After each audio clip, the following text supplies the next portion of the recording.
Yo, what up, what up, what up? It's your boy Debo, man. I'm in the building. I do this interview thing, man. This is what I do. You understand? So shout out to me. 15 minutes of fame, you know what it is, man. But I got a special guest today. I got a special guest that I rock with heavy, but he's going to be in the interview seat today. And, we need to ask him the questions that needs to be asked. You understand? So this guy right here, man, he came up, man. He came up. He right now he is considered one of the most listened to people in Twitter Spaces for battle rap. That's a big feat within itself because everybody damn near getting on Spaces and shit, but he got the community on lock on how I feel. And yo, man, y'all might think it's a short come up like he came out of nowhere, but this is what we doing. This is what this interview is for, so you can have an in-depth understanding of who this man is. So without further ado, I bring to you my man Cola. What's the word, Debo? It's the big speaker. You already know. Black Compass Media. Salute my whole team. Tone, Polo, Driz, Posey. Good Guy Gang, Army. We here. What's the vibes, Debo? Yo, what's up? What's going on, my brother? Everything good with you? Yeah, it's wonderful, Debo. Feeling good. Okay. Family good. We good. All right, man. You that guy right now, man. We gonna talk that talk, how we talk it. You understand what I'm saying? Mm-hmm. Yo, listen. Number one, I'll give you your flowers after. Because we just going to get into it. You know what I'm saying? I don't want these people to be like, oh, why is he giving his flowers? Because they don't understand. But we, like I said, we're going to have an in-depth conversation on who Cola is. First and foremost, before I even ask you about the Black Compass thing, how did you become a battle rap fan? I became a battle rap fan. The first two battles I seen, Debo, I can't remind myself what order it is to be accurate, but it was either Murder Mook versus Lux, or it was Jay Mills versus E. Ness on Making the Band. Then the first two battles I think I saw that really was like, damn, this crazy. Okay. For sure. Okay, so you got hooked ever since? I've been hooked ever since. Okay. Yeah. And you could tell by your background and stuff like that, you just have respect for the craft, whether it's hip hop or battle rap and stuff like that. So is it safe to say that you're a researcher, like you pretty much know what you're talking about when you're talking about it? Because some people just talk out the side of their, out their ass and shit. So some people know exactly what they're speaking about. I feel like in this world we always can learn more things, Debo. You feel me? But I feel like if you get in any profession that you cover and you feel like you're going to cover and be able to ask questions and try to figure things out, you should know the history. That's whether that's baseball, NBA, NFL, hockey, whatever you do, you should know at least the basis of enough material of the sport or the craft to be able to cover and be able to be represent yourself very well in those conversations. That's my opinion. Right. Well, how long did it take you after watching your first battle? How long did it take you to get into the game itself of battle rap? After watching, that was back in what I was like, when I seen them battles, 04, 05, 03, some shit like that. I ain't started blogging until 2019. So that's I was a kid, Debo, like a kid. Watch, I actually think I synced that first battle, not actually on MTV Live or Deluxe, actually on the DVD. Somebody had it recorded on a VHS tape. Not saying DVDs went out at that time, but still VCR still was in. People don't know that. See, we didn't went so fast. VCRs were still in. I think somebody had one of those battles of that first Mac DVD re-recorded on a VCR tape. Word? My man, I actually shot him out. His name Brandon Hoy, man. We was at his crib. His big brother named Shadon. It's like my extended family. This when I was a kid. He came to the crib. We was at his crib, and he stuck that VCR in. I'm going to ask you these questions, man, because, listen, this is the thing. Some interviewers and shit like that, you know what I'm saying, they come from a place of, only, one dimension. We got to have an understanding because the Midwest is so involved. It's so a big part of battle rap. You know what I'm saying? Give me them humble beginnings of how, it might sound like I'm going left here, but it intertwines with the question I just asked as far as how did you get battle rap in your hands to watch it and shit like that? Because there wasn't no YouTube and none of like that in the beginning. This is what I'm telling you. Think about what I just said. a lot of people got the history of the of where history come from. A lot of people came up on Too Raw from the Streets in Philly them and Reed Dollars and all them. Okay. But you got a lot of people that didn't know that part. I'm from the Midwest, like you say, Chicago. The first person I seen was Murder Mook and Lux. Right. And I seen Enes and Jay Mills, but I felt like Mook was the stop. So after we synced that with Murder Mook and Lux, and Smack DVD was a big thing anyway. You see what I'm saying? Smack was already a big thing. So like I say, once I synced that tape and my man put in that VCR and we watched what we watched, after that, that's when I started scramaging. But Smack was a big thing. You know what I'm saying? So that's what based, like when people, and that's a split in the culture. A lot of people say, man, well, I came up on Reed, well, I came up on Mook. When the Midwest, where I'm from, most people came up on Mook because Smack DVD made it here. You know what I'm saying? Smack was more like a universal thing. Not saying the Philly wave wasn't, but where I'm from, it was. Right. So, okay. So watching this Smack DVD, VCR, however you do it, like, was it, or what did Chicago, because you come from Chicago. What part of Chicago are you from? Can you I'm from the east side. East side, okay. All right, but you pretty much East is what we call it, Debo. Got you. So you have a radar of what Chicago likes and what they don't like and stuff like that. So for sure. Okay. So what battle rappers were even out, even if there were any battle rappers back then when you first saw Mook? You know what I'm saying? Was there a growing battle rap like community in there, or it was just like, it starts from here from what we see? At that time, I didn't know no Chicago battle rappers. I didn't even know battle rappers in Chicago was a thing.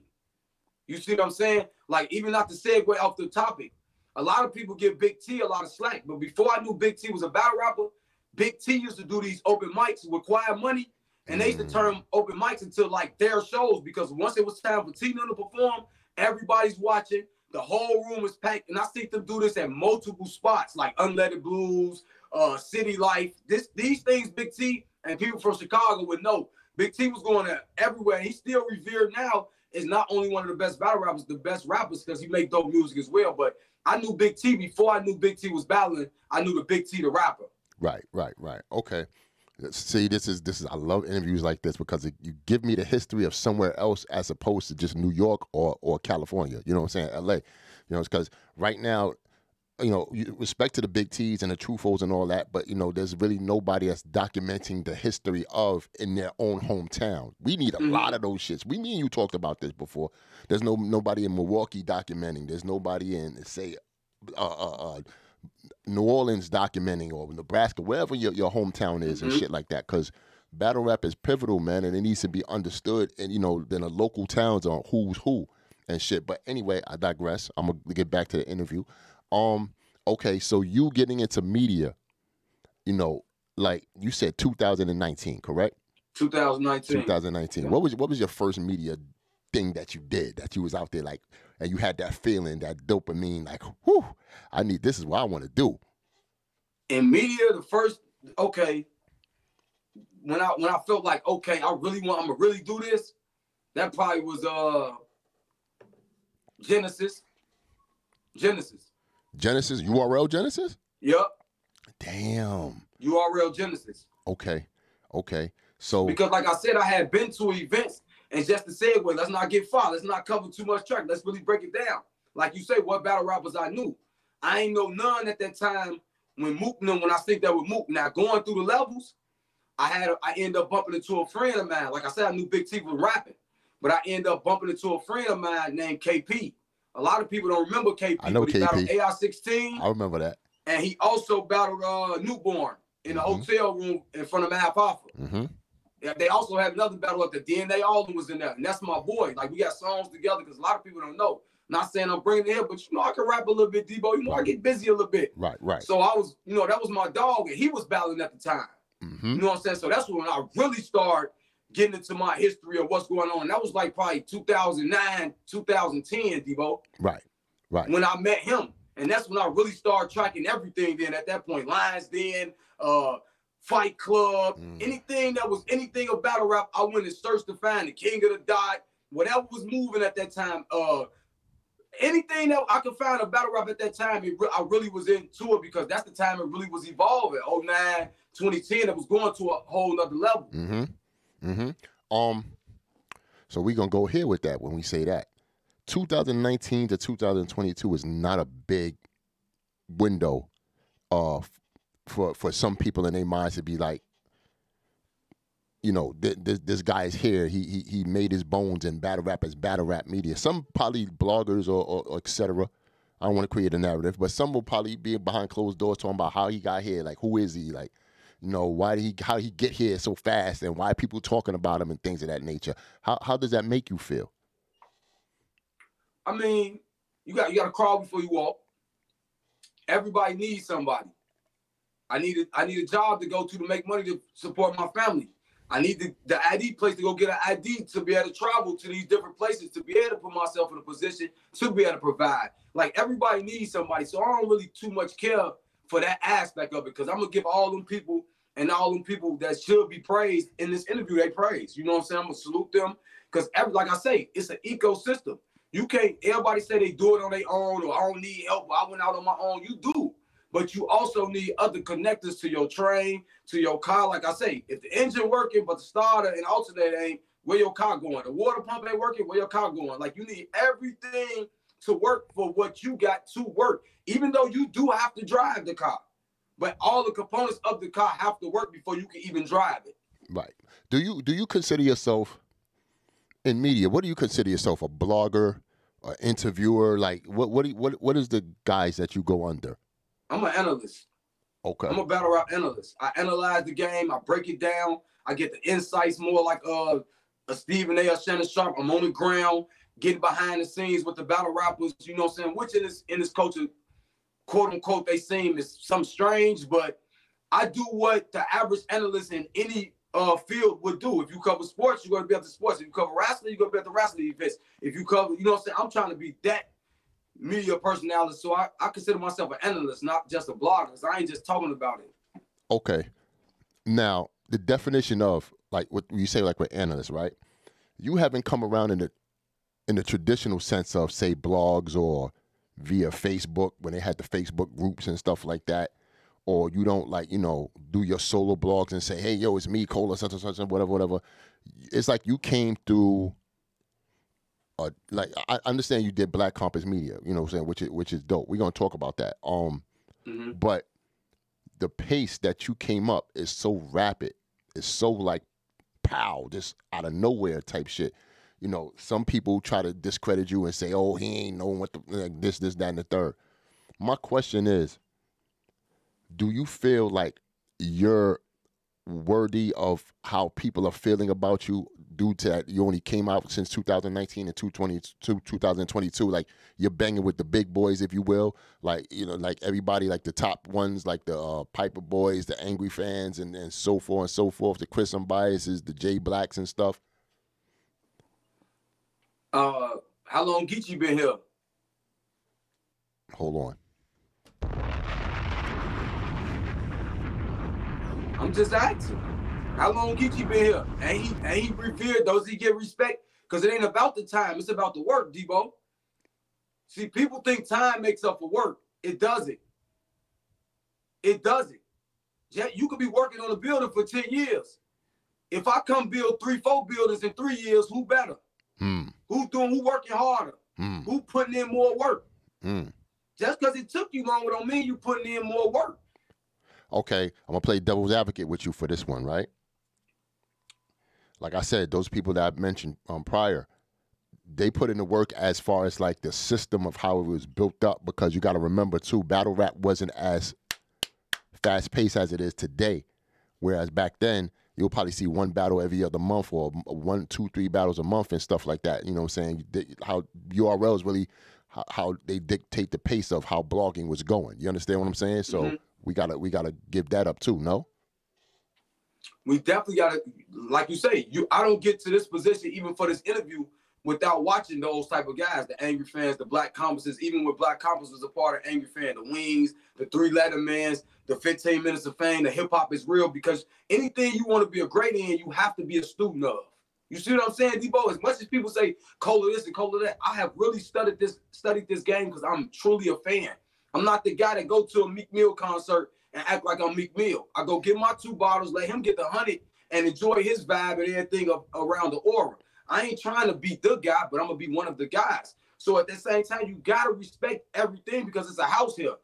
So when you come in somebody's house, respectfully, you do take your hat off, put your coat on the coat rack, introduce yourself, sit down on the couch, and follow whatever's going on the what's recommended of the house, which I watched it. Right. So I have a respect for the game. Right. Did you have the same love as watching the media grow as much as you did with the battle rappers and shit? Because it kind of goes hand in hand and shit like that. It does. You need both. Every big business have both. Tell me what business that don't have analysts, bloggers, good nor bad, that don't cover the sport, that make it grow. I'm going to ask you this, man. I don't know if it was you, but I heard in the spaces, it probably was Piperboy. He said, or it's probably like Piperboy on his interview, on his blog. He said without the media, bloggers and so on and so forth, the game is not going to be as good. It's not going to be, and battle rap is not going to be as great as it is now. Some battle rappers obviously will probably beg to differ. They feel like they need no media presence, that y'all are pretty much chaotic. Some are just instigating and stuff like that. What do you say about, the media presence in the game of battle rap? It's half and half. We got to respect them, but they got to respect us. But we do got to respect them more, because if they not battling, we not talking about battle rap. It is what it is. As much as we say they need the consumer, excuse me, as much as we say they need the consumer, if they're not battling, if the league's not booking it, we have nothing to watch, to report. So as much as important we feel we are, they are just important. And that's the guidelines of battle rap we need to start understanding. Like, yeah, they need us, and if we stop talking, it's going to hurt them a little bit. But what you got to remember is, as long as they rapping, it's going to be somebody that want to cover and blog on it. So just as well as you leave, it may take time for somebody else to be as good as you and do the job and bring the numbers you in and bring the attention to it. But eventually, if those guys in position of power will start coming on that platform, it'll eventually go where it needs to go if that person on that platform is of integrity, and it's going to keep going like life. Right. Just because we pass away eventually don't mean life form is stopping when you stop. This thing is keep going and going and going. So as much as we say, oh, battle rappers down, it'd be like this if I didn't blog. Well, it's going to be other bloggers that's going to feel. Just like it's battle rappers that came and went, and other battle rappers didn't filled in. It's league owners that came and went, and other leagues didn't filled in. So that's just how we go. I just made a statement on Twitter that Black Compass Media is the #1 media / bloggers out now. I don't know if people oppose that. I don't know if people, agree with me. It doesn't matter. But what I'm asking is, you came up under the Black Compass Media umbrella. Here's what's crazy, right? If Tony Bro wouldn't have removed himself from the Angry Fan situation and not make his own thing, which is Black Compass, we probably, respect to you, we probably wouldn't have seen Cola get his shot at Black Compass. What does Black Compass mean to you, and how did you meet these guys? Like, okay, let's break it down. Well, obviously I've been watching battle rap. We didn't kind of cover that. I've been a fan of bloggers, War Report, all the old things, all the old pods, CJ City, This Shit Is Hot Son. I've been a fan of all. Like I say, I'm a true fan of battle rap. So before I met Tony Bro, I'm checking the blogs. That's why I want to know your start. I remember the day it was May 28th, 2019. I was on shout out Battle Truth. He have a thing where he let you call in. Now, I ain't never called in on this show, Debo, respectfully. And not that I'm finna go into any form of disrespect, but I do want to clear this here when people be saying they made Cola or they started. No. Please do. Before I was up, and listen, if you can find it, before I got dates, before May 28th, 2019, if you can find any shows of me doing anything with Battle Truth, we can talk about all type of prizes or whatever. You can put your own stipulations on it. Just find it. Now I'm watching. He have a call in. I'm like, you know what? These people be going on here talking crazy about battle rap. Let me go on here and talk to battle rap. So I call in. But as I was talking to Battle Truth, I never really got to talk to him because he had to go help somebody in his house. So he's like, man, hold it down for me. So from the phone, I just got to reading the comments, talking battle rap. But I'm also cracking jokes. I see Sun God, some people know him as Sun Dude, in the comments say, hey, you should really think about blogging. You really kind of know your stuff. I see you interacting. You interacted very well. Whatever. Shout out Sun God. Light bulb hit my head. Shout out Sun God. Instantly. I'm like, you know what? I think I can do this. I felt good about doing that. I felt good about the reviews I got back from Battle Truth channel. Salute Battle Truth. But that Sun God comment is what sparked me blogging. That next day, Debo, I made my first blog. And that was May 29th, 2019. Oh, you got the dates and all that, Playboy. I got the dates and all that. So I want to be accurate on this because, you know, a lot of people say I made you, or if he went over here, he did this. And ain't no slight to nobody because, you know, history and things that go on in your past can get fuzzy and your memory could memory could get a little, you know what I'm saying, could trick you a little bit. Because you just thinking it's that. Like it's just not saying it's a bad thing. You can say, I thought I left something in my room, but you really left it in the bathroom. You know what I'm saying? But no, that was the first time I was on his show. And right after that, I started blogging. So you took advantage of an opportunity that actually wasn't given, but it was just right there. It was just an opportunity for you as far as like, not say, yo, you my man, I need you to stay on the mic and, you know what I'm saying, do this. This is my man, he dope, check him out. You know what I'm saying? It was just like, oh shit, let me just do I was having to be on the show talking to him. We talking battle rap. I having to call in because it could have been anybody at that point in time. It could have been anybody. It could have been anybody that called at that point in time. It could have been anybody because he had to call up line.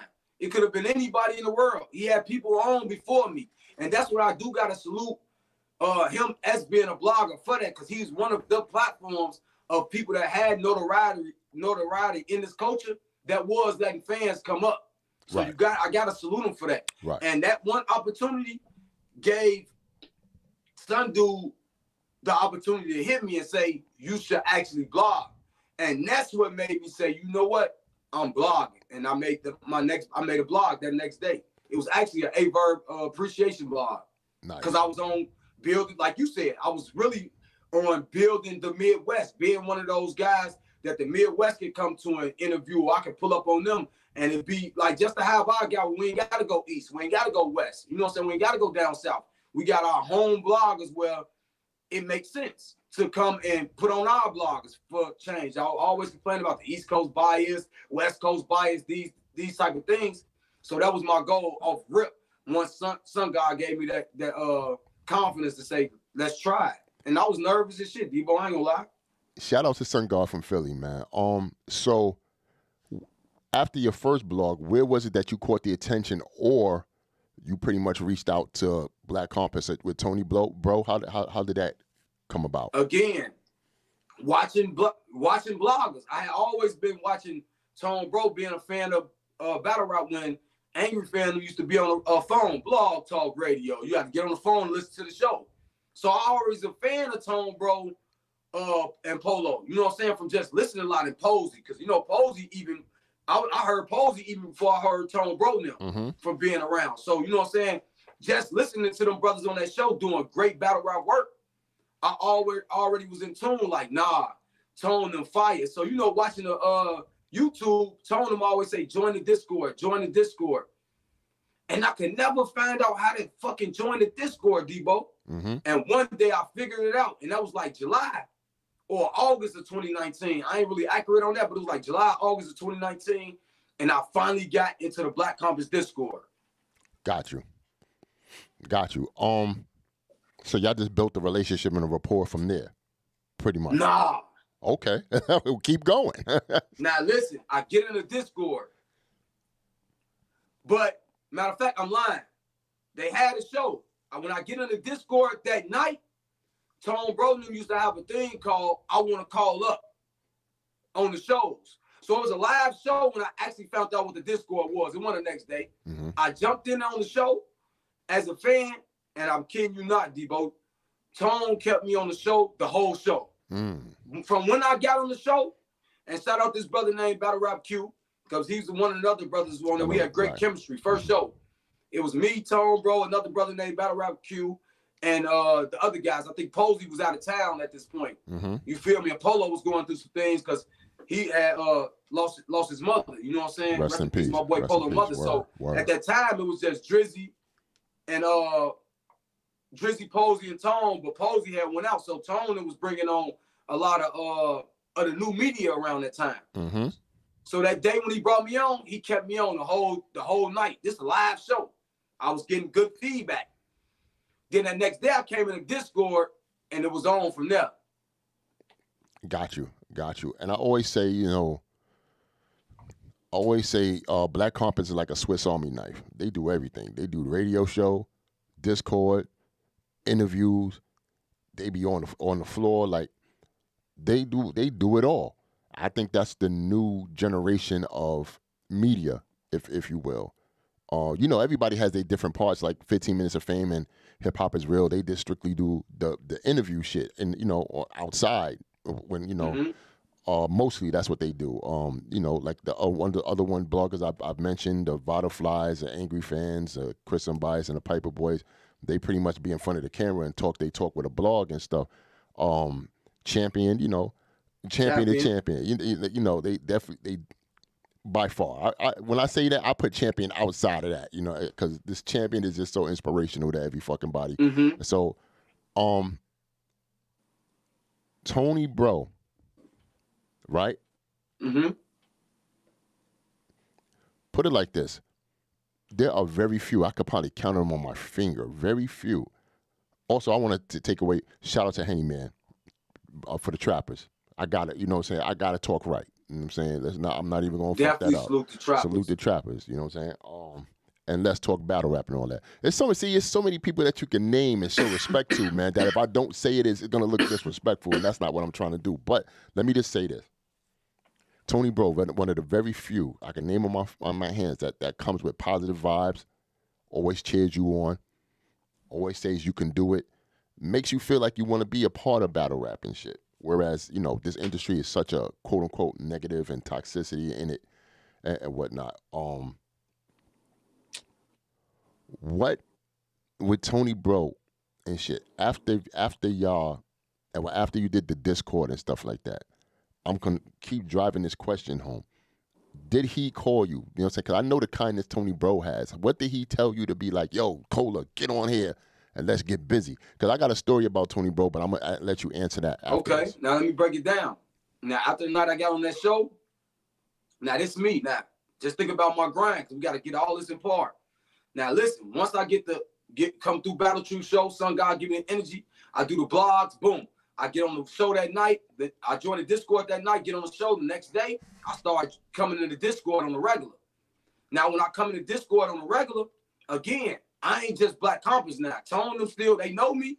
I'm a fan. I'm just a supporter of the show. But as I'm in this Discord now, this community of the Discord, I'm building. I met a lot of great guys, Debo. I came in front of them. Like, man, shout out to Rishies, shout out to Drive, shout out like people like Big Low, my boy Quizzle, Fonz, my PhD, the Army. Like, bro, so many people I can name. Soda, Field Wheel, Body Bags. Like, it's so many. My boy Cross Your T's. I was meeting so many people. But as I was doing that, I was the last man in the Discord. People see the Discord kind of like spaces. People don't know that. It's cliques, it's crews, it's who like who. So I came in on my own. So what I started doing in this Discord as I'm coming in every day, because Tone, Polo, and them, the staff, they ain't coming around on a day-to-day. They'll come through here and there, drop a message. But we in that 24 hours because it's a place where fans can be without Debo being at. So it could be right. Debo Discord, but we chilling in the Discord just mic'd up. Debo somewhere doing whatever. Right. But we just talking battle rap, and that's how it was. And all them guys I mentioned and many more, my boy Boom, we in there, and not Adi. But at the same time, we in there doing all type of like dope music verses, talking battle rap, breaking things down. So as they went on there, all them guys had crews though. Now I'm thinking only way I'm gonna get powerful, Debo, if I start me a crew. I gotta get me a crew to be able to, when we go into these debates, I got people to debate with me because they had debate friends. Like it's one of them. You can get jumped on in the debate. Well, ain't no Mew, no mics. It's a war. Right. So I came up with this thing called Friends, Brothers, Family, which I already had, which we call it the Army in the public. But it's like a thing where if I can call you my friend, I can call you my brother, which makes you my family. There you go. Nice. You see what I'm saying? I like that. So it's more than just a crew. I was thinking more like, listen, this is people from all across the world. Think about you. You travel all different places. Think about all the places you can go and find out different things from companies, from investments, and different things. So once they had their crews, all the guys, I wanted to create the army. I started going to people I felt like that had my personality, who had my drive. And listen, bro, I got this thing called the army. I want you to get with me. And a lot of brothers start, you know what I'm saying, getting with it. You know what I'm saying? We got up to probably like 50 people, 50 strong, Debo. Now we probably at 35, you know, people come and go. But it was dope, you know what I'm saying? So as I'm building, Tone them still ain't gave me the okay. So Truthful had an event in Chicago that Drizzy was coming to. So you know what I'm doing? Now I'm in my mind, I'm worked up in the Discord. You know what I'm saying? They know me because they bring me on shows, but now I want to prove myself that they already know I'm doing some type of media, but I want to prove myself that, hey, I'm finna be one of the guys here. So Drizzy them came. You know what I did? I got my camera and shot it behind the scenes with Drizzy, Truthful, and of the event. Got some live freestyles and all that, Debo. Nice. That was in like December of 2019. Nice. So as it's going up, Tone Bro, he hit me up. You know, Genesis coming up. Hey, man, you know, we ain't really looking for somebody to get on the team, but hey, we'd like for you to come out to Genesis with us. You know what I'm saying? Just take care of your flight. We're going to take care of your room, your board, all that. Make sure you come out and bring your camera and you know what I'm saying? We're going to work with you, see what you got. Okay, now, Debo, it's clicking. I got to be here because this is my opportunity to actually break in the game. You got to understand, this is hard work. I'm still not solidified in here with them. And I'm going to tell y'all something crazy. Now, we out. We at Genesis Atlanta, you remember? You synced us. You know, at the door, I argued with you that day. Remember? You calm down. I'm coming, Debo. You come on, boy. Everybody getting in. Debo tripping over. So at the same time, but that was a great moment because I had been watching Debo respectfully through a screen for years. Right. You know what I'm saying? I'm like, damn, this is that boy Debo, but boy, that nigga Debo ain't finna curse me out. Hold on. I'm with Tone them. So all the time, it's hey, time. We out there, we come to Genesis. All the time, I was supposed to do some camera work, but my camera couldn't get in. Because y'all was saying no cameras, no nothing. I had to take my camera back to the car. So that broke my cameraman dreams. Because I would have been a cameraman. So that knocked cameraman out. Once Genesis knocked my camera out, that day, the camera went out. Wow. So when I went in the event, we did great work that weekend. Genesis dope, you know, RB was that weekend, you know, whole situation. We ain't got to get into it. It was a dope weekend, though. Double event. Still ain't Black Compass. I'm still not Black Compass, Debo. But I'm steady putting out my blogs. And in that journey, when I first start blogging, as well as me joining Black Compass, what I want to put in, and it's going to all tie into this interview, I was trying to figure out what would separate me as a blogger instead of just doing those interviews, like you say, instead of just doing those camera meetings. I started tracking the battle rap music that day. Right. So before I even did anything battle rap wise from 2019 of May, I didn't put my first music thing out of battle rap till March of 2020. Right. So I did research from May of 2019 all the way to like February of 2020 because I knew this was going to be my separation to stick out in here with some of the greats like the Angry Fans, the Piper Boys, Three Letter Mans, the Champions, the Tone Bros, the Three Letter Man. You see what I'm saying? So that was my mindset. I'm going to get on this music.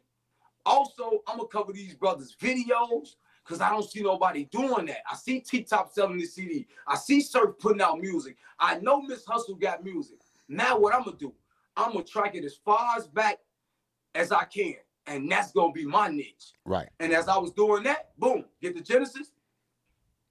Leading up to what I was going to tell you why I said that. Now comes March. You know, I didn't work all that. I'm working on, I had just finished my top 10 battle rap videos. The first one I ever was going to do. Right before I'm finna put it out, Tone Bro called me. Hey, man, what's going on? Oh, what's up, Tone? Hey, you've been working, man. You've been doing great. Hey, I talked to the guys, man. Listen, I think we want you a part of the team. We're going to have another conversation, make it official. But, hey, I think you know what I'm saying, you can put it in your blogs. I think for sure it's a go. You know what I'm saying? Congratulations to you. We're gonna do this. We're going to do that. We're going to give you this, all the amenities. And That day, I put my first music blog out, what I've been working on for damn near 6 months, plus became a part of Black Compass. It was like one of the best. Hold on. I'm just hyped. You just getting me hyped right now, man. I love these stories and whatnot, man. Yo, that's dope, man. That's definitely dope. And I said I must ask you that question to lead to hear about Tony Bro, right? Because with you, one day I was on Twitter and shit. I see you was debating somebody. It was like a clip or something. I said, who the fuck is this? And I look and I say, yo, this cat is good, B. Like, he knows what the fuck he's talking about. He's logical. He's rational. You know what I'm saying? He's not just creating narratives or coming up with he looks like he knows his facts and shit like that. When I seen that, I seen a couple of other blogs with your name in it. And I was like, yo, I gotta rock with this nigga.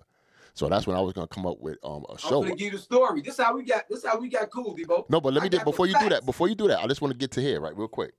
Because you might interject and say it with it, but I just want to put it as far as Tony Bro to give him his flowers. Just a quick second. When I did that, right, I called Tony Bro and shit because I knew you was somewhere attached to Black Compass. I said, yo, Tone, I'm gonna do this such and such. Is it okay for that nigga Tony Bro said, yo, Debo, man, call that man. Handle your business. Like, talk to him. I'm good with that. Like, I ain't got a problem. You know what I'm saying? And he just probably acquired your services to be on Black Compass and shit. But what I'm saying, I say all that to say, Tony Bro is one of them ones that don't, like, he will not, he's generous, like damn near probably to a fault. You know what I'm saying? But I know he's smart, so he's generous to the people that he got love for. So I know he got love for me and shit like that. But I salute Tony. Niggas like Tony Bro and Jay Black be on the top of my list all the time for just straight up good brothers that's not trying to knock you down or be in a crabs in a barrel situation with you. But I'm sorry, go ahead. Now let me break it down, Debo. This is how we met. You're making me want me to get my cigar. Now think about this. Go ahead. Everybody keeps saying something was given to me. Respectfully, the opportunities was given to me, and I appreciate them. But I worked hard for each one of them. Now listen, from me making that blog after Sun God told me you should try this. Think about it. That was May. I joined the Discord in July. From July, August, I worked all the way up to the following March of 2020, became Black Compass. Now, 2 months after that, I see you go online, you on Twitter. You like, I'm about to start a show. But I want to do a radio show about battle rapper music. Any new bloggers or whatever, reach out to me all the time. I hit you instantly. Don't nobody know more battle rap music than me. You like, nigga, who you talking to? Nigga, you got right at me, Debo. You got right at me like, nigga, who you talking to? I'm like, man, I'm like, I just look like this. Nigga, you don't know how old I am. You like, inbox me, nigga. So all the time, that's the first time I'm like, oh, shit, okay. Then I inbox you. And then that's when we started talking. You like, oh, what you know? We got to talking. And then you asked me for my number. And that's when we got to talking. And I told you I'm Black Compass. So I was like, Debo, I got to tell you, if we going to do anything, you got to holler at Tone Bro because I just became Black Compass. And I don't want to have this business mixed up and feel like I'm doing that sneaky. Hit Tone up. And that's how you end up hitting Tone up. That's right. You first, 100%. Again, that one, even with you presenting the opportunity, I chased the opportunity because it was a great opportunity of what I already was doing. Goes back to why I talked about the music about 5 minutes in this interview. That was leading up because you actually was my outlet to broaden what I was doing with the music because you said you wanted to do a battle rap music show as well as Bill Collector had mentioned this in the Discord, and me and him had words about it because at one time he was about to do like some radio. I'm like, boy, nobody know more music than me, but he ain't end up doing it. Then I see you on Twitter. We had that little spat. I called you. You called Tone Bro, and that's how Bars and Brunch came. And that was 2 months later. So I became Black Compass. March 13th, I became Bars and Brunch. Our first show was May 9th, 2020. Wow. So March 13th, 2020 to May 19th, 2020, I was Black Compass and Bars and Brunch. And here's the thing. Even though we ain't do the biggest numbers and all that shit, people still love the show. It was me, you, shout out to Danny and RX. We was people, you know, the concept was definitely there. We was in the morning talking our shit. You damn near was like the Charlamagne of the show and shit, talking your shit. And I think that was a reason a lot of people get to see you airtime wise and seeing your personality even more, even before Black Compass, if you will, because you was probably on it, but not as much as probably on Bars and Brunch. I wasn't doing no show. We're gonna get into that. I wasn't I was coming on the radio show, but when everybody came back, the radio show have an essence already. That's Tone, Polo, Posey, and Drizzy. You know what I'm saying? Before, you know what I'm saying, Respect the Rome. Rome was a part of, but the essence of that show after Rome is them folk. They come to see Posey and them because Posey don't do the blogs and the stuff like us. But he got a great personality. He know battle rap. He's a great talk. He's a legend in this game, though. Mm-hmm. You see what I'm saying? So that's more of his highlight, him and Drizzy. So when they come, Tone and Polo, the originals, it just give you the original feel. And I respect that. And I always say, even with starting on the radio show with Tone bringing me up, that's not really my thing. Because once I got in front of this camera, this is where I want to be at, Debo. I want you to see my energy. I want you to see me wild up here. I want you to see, yeah, this boy got that. He passionate. You can feel it. You know what I'm saying? So that was my whole thing. But to say this, say that now, they doing a radio show.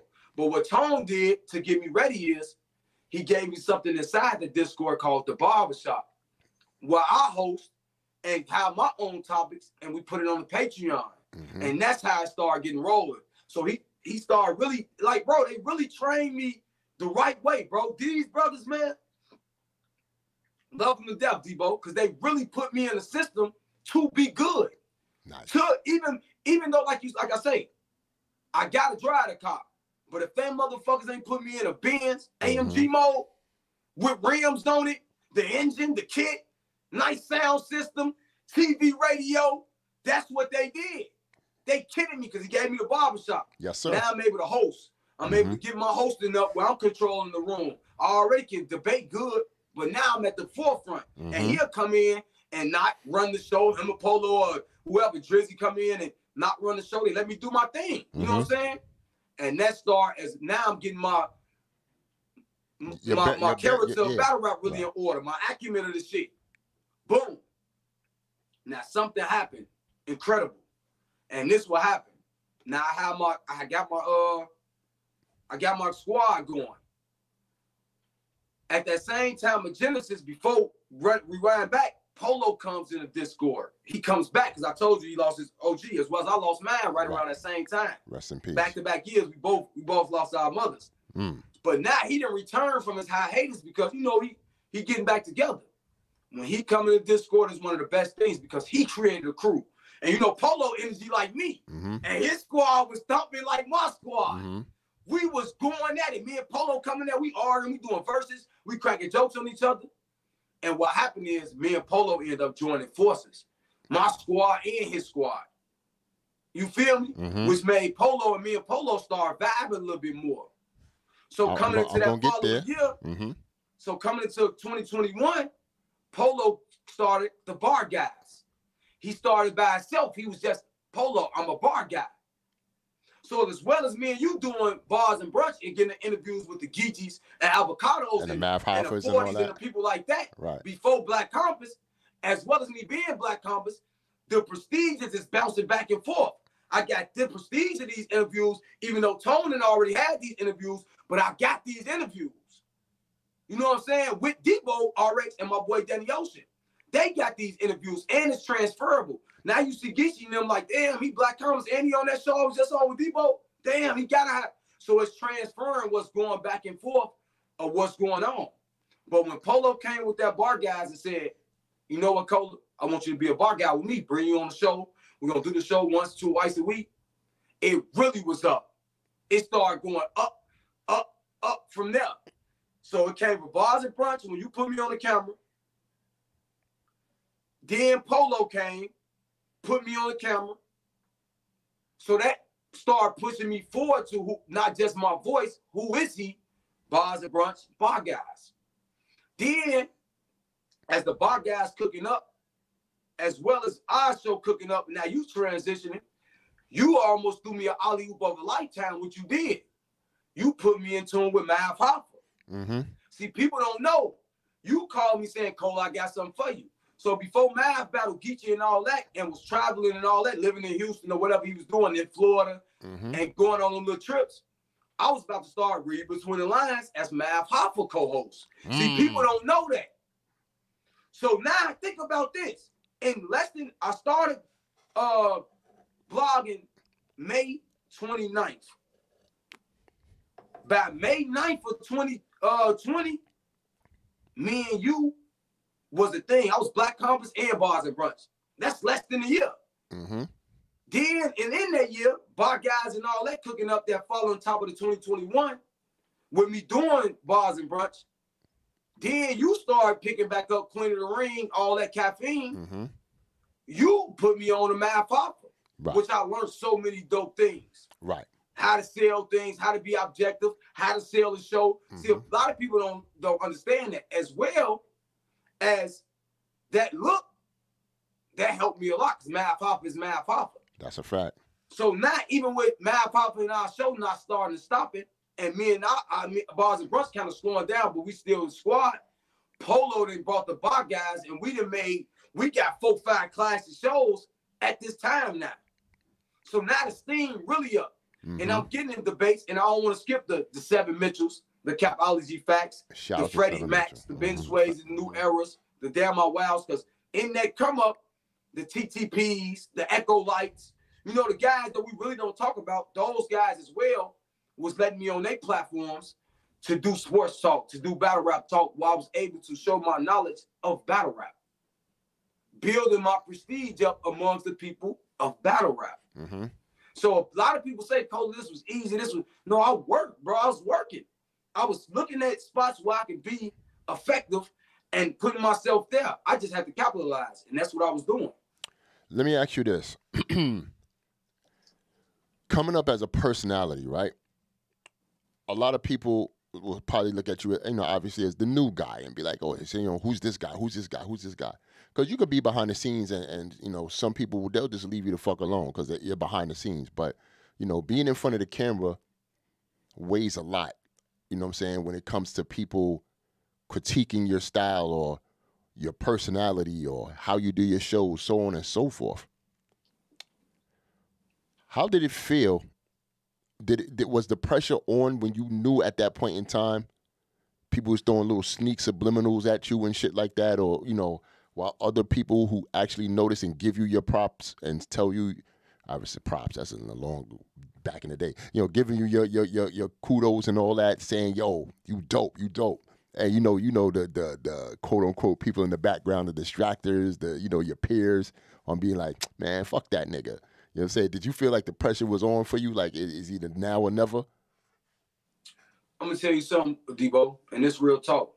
You don't get to choose who like you, but you got to know yourself. I knew since I was like probably 7, 8 years old. I'm very loud. You feel me? A lot of people say, argumentative. No, I'm keeping it real. I'm very loud. A lot of people say I'm argumentative. A lot of people say he think he tough, but I ain't tough, Debo. I stand up for myself. It's a difference. I like that. I ain't tough. I stand up for myself. So it may seem like I'm being brash or I'm trying to present something, but I stand up for myself. And one thing with standing up for myself, I take when people give me opportunities, not only am I working for myself, I'm working for the likes of what Debo, the confidence he had in me, give me an opportunity. I'm working to show Tone Bro, Polo, Drizzy, and Posey that I can be somebody on this platform that y'all gave a chance and represent it the right way. You see what I'm saying? And go hard and show y'all that. So as much as it's none of it is for self-preservation. None of it is for my ego. Everything is to say, when Debo see me, you smile at my boy, Cole, boy, you work it. When I see Tone, hey, boy, hey, when I talk to Polo in the morning, I'm like, boy, you was cooking it. That's what I do it for real. I do it for the people who believed in me, that to showing them that, bro, I'm not going to waste your opportunity. I ain't waste your time. I ain't coming here to fuck up what y'all already built. I come to expound on that and make it better or help it as best as I can, because it's about us. It's about Black Compass Media. As much as I'm getting this praise right now and doing this interview, this is what Cola did. The main goal is this, the platform, the squad, the team. Black Compass Media, Bars and Brunch, battle rappers in its entirety. You see what I'm saying? That's what it's about, representing the culture I represent and pushing it forward. If that's just having a conversation with somebody, about battle rap, man, you should get into it, because that's how much I love it.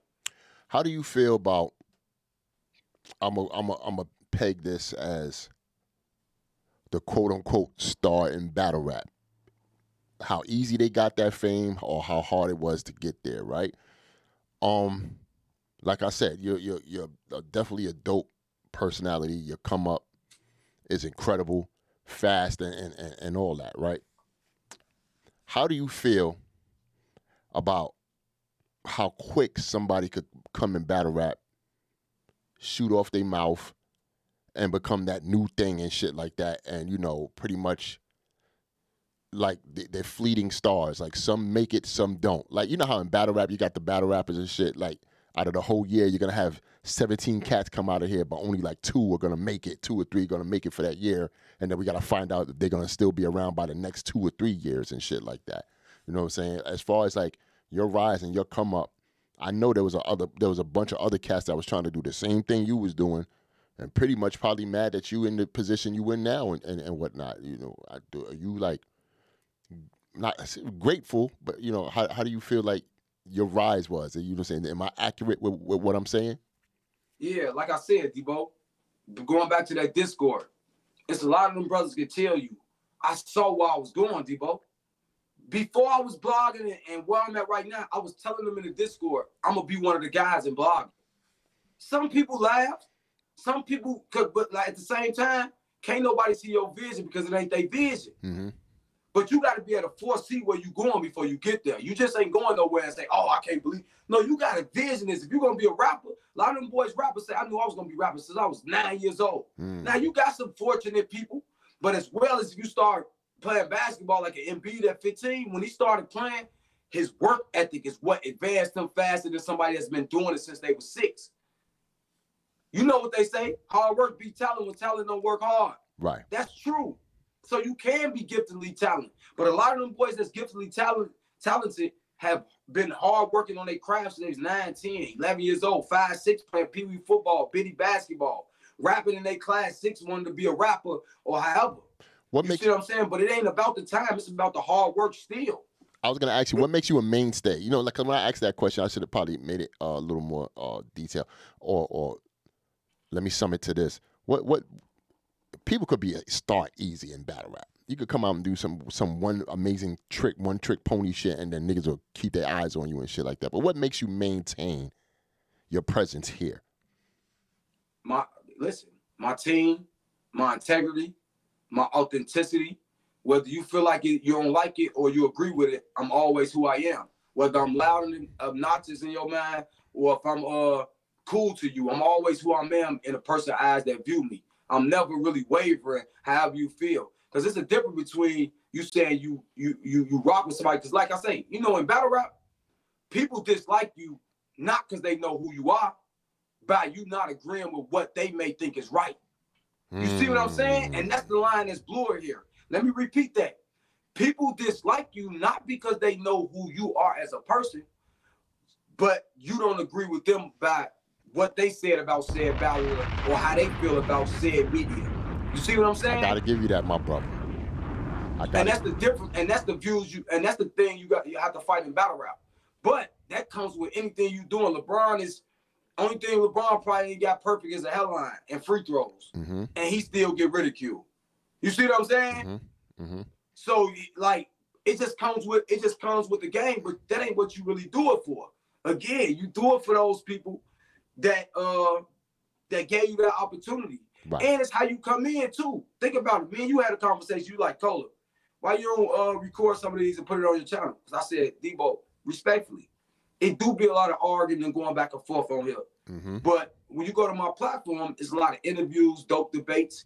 When you go to Black Compass Media channel, it's a lot of dope things. Why add that into what we already doing it great? Let them other channels record it, which they are, and you can listen to it there. But when you actually go to Black Compass, you see a whole different Cola. You ain't seeing that. You may see me arguing with said battle rapper, which I have that relationship.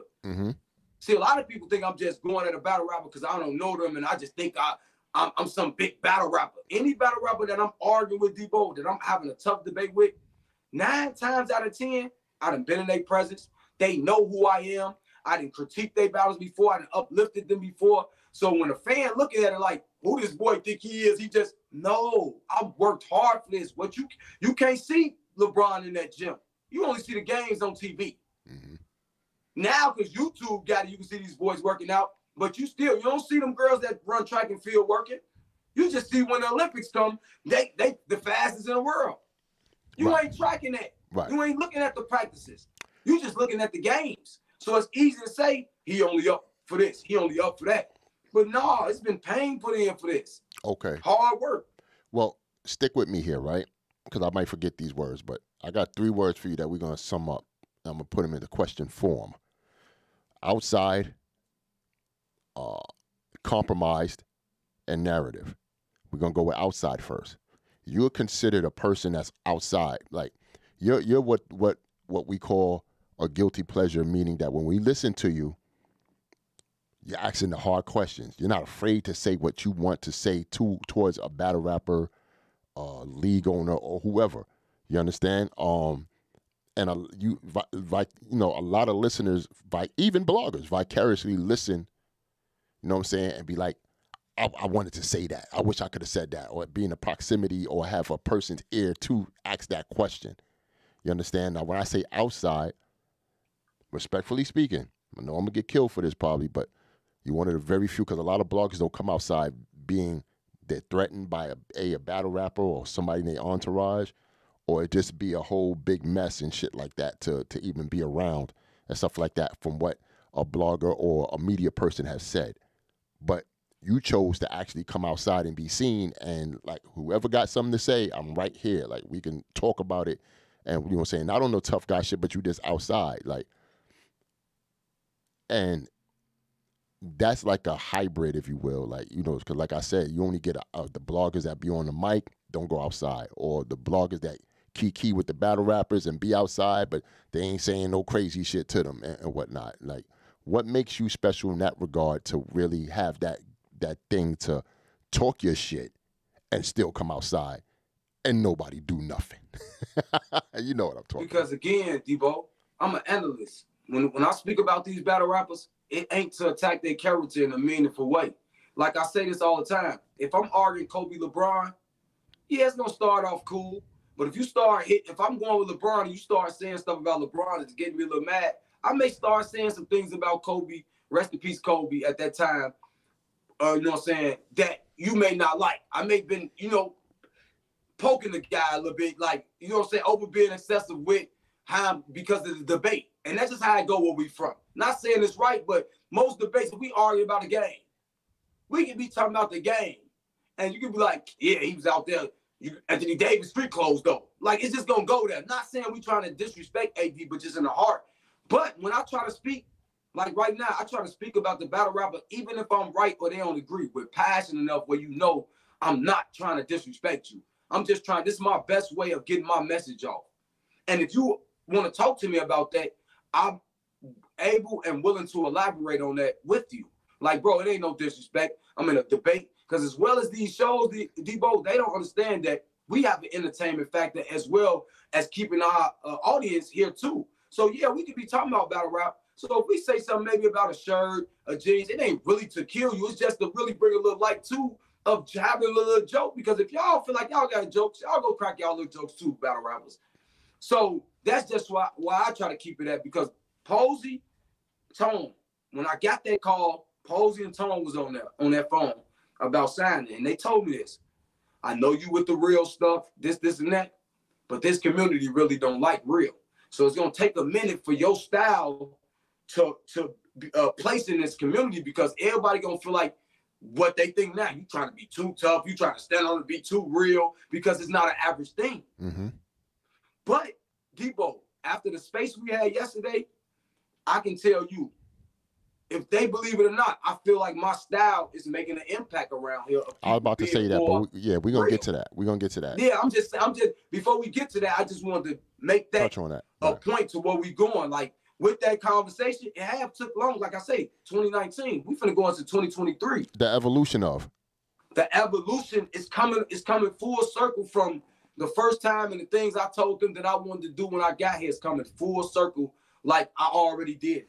Even though some people have been outside before via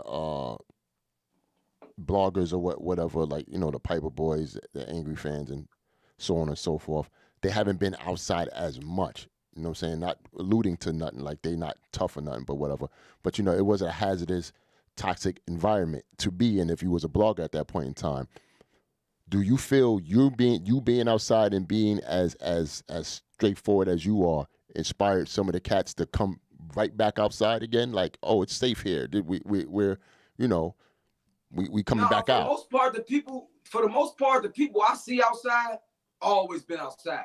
Respectfully, Black Compasses, respectfully, Piper Boy, 15 Minutes of Fame, Hip Hop is Real, NY Rita, Champion. Them the regular outsides always been outside. Rome at the time when he was here, Vada used to be. But them guys, like I say, even Vada, let's talk about, if you want to say, he ain't really got to come outside for me.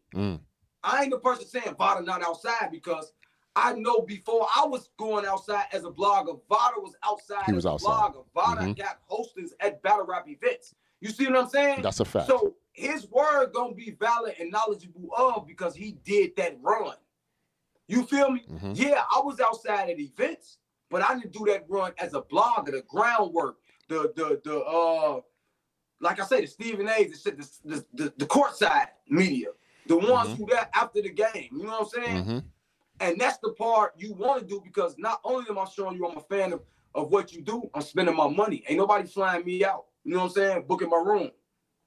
Now, events, you know, my people look out, but I'm just saying everything besides that, Debo, I'm doing it on my hard-earned work to figure out how much better could I be valid to give an opinion on what you do.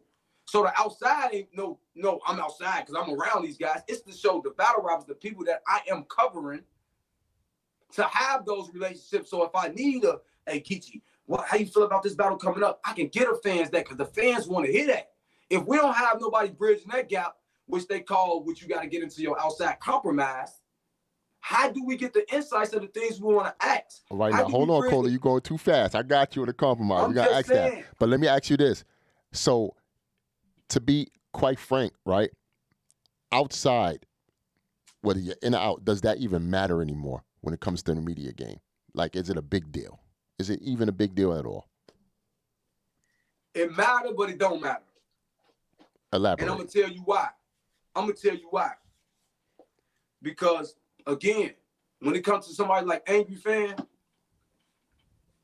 the work, respectfully, and the impact he had on his culture with what he do on his show, from, like I say, us listening on Blog Talk Radio, you having to go up there, Mook having to go up there, it's so impactful already. We know he is for the culture. Regardless if you like it, if you dislike what he do, if he doing stuff you don't really prefer, he's been here, he's one of the longest standing members here. So it can't just be for bullshit, because he have his moments as well as controversy. He have his moments where he uplifting and he giving us interviews that we can't even get at times back then. The Mooks, the Luxes, the Debos, the ARP. You see what I'm saying? So you got to respect that.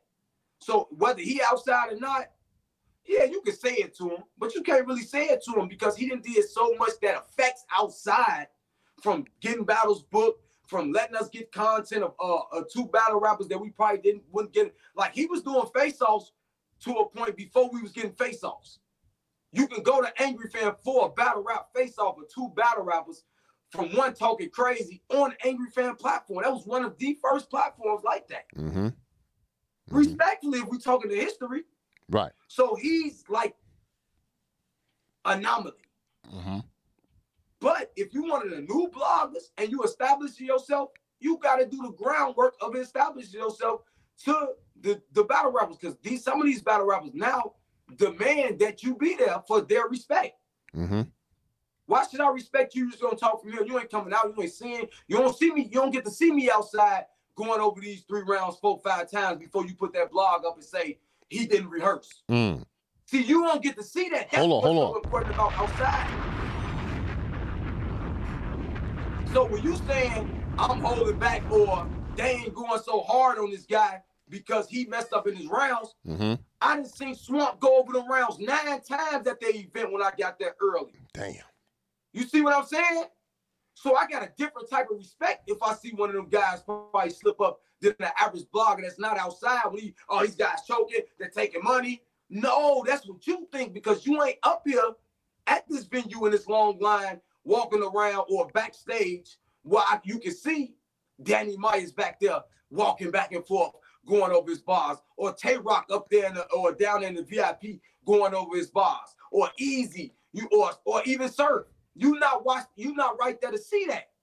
So your respect for that is not there. And I don't expect you to have that. But you can't tell me not to have it when I see the effort that's going into it. Not saying I don't supposed to critique what's going on and give my honest opinion, but I gotta have some valor for that of a battle rapper. Got you. That I know in my mind you wasn't bullshitting like these people think. Got you. Okay. Well, number 2, compromise. The big word. The big compromise word. Everybody loves to throw this word around in battle rap. We know it's pretty much chained to the URL and any media or people, person, place, or thing that's attached to it. What does the word compromise mean to you in battle rap? Nothing. Okay. It means nothing. Okay. So why is it weaponized to certain bloggers to make them look as if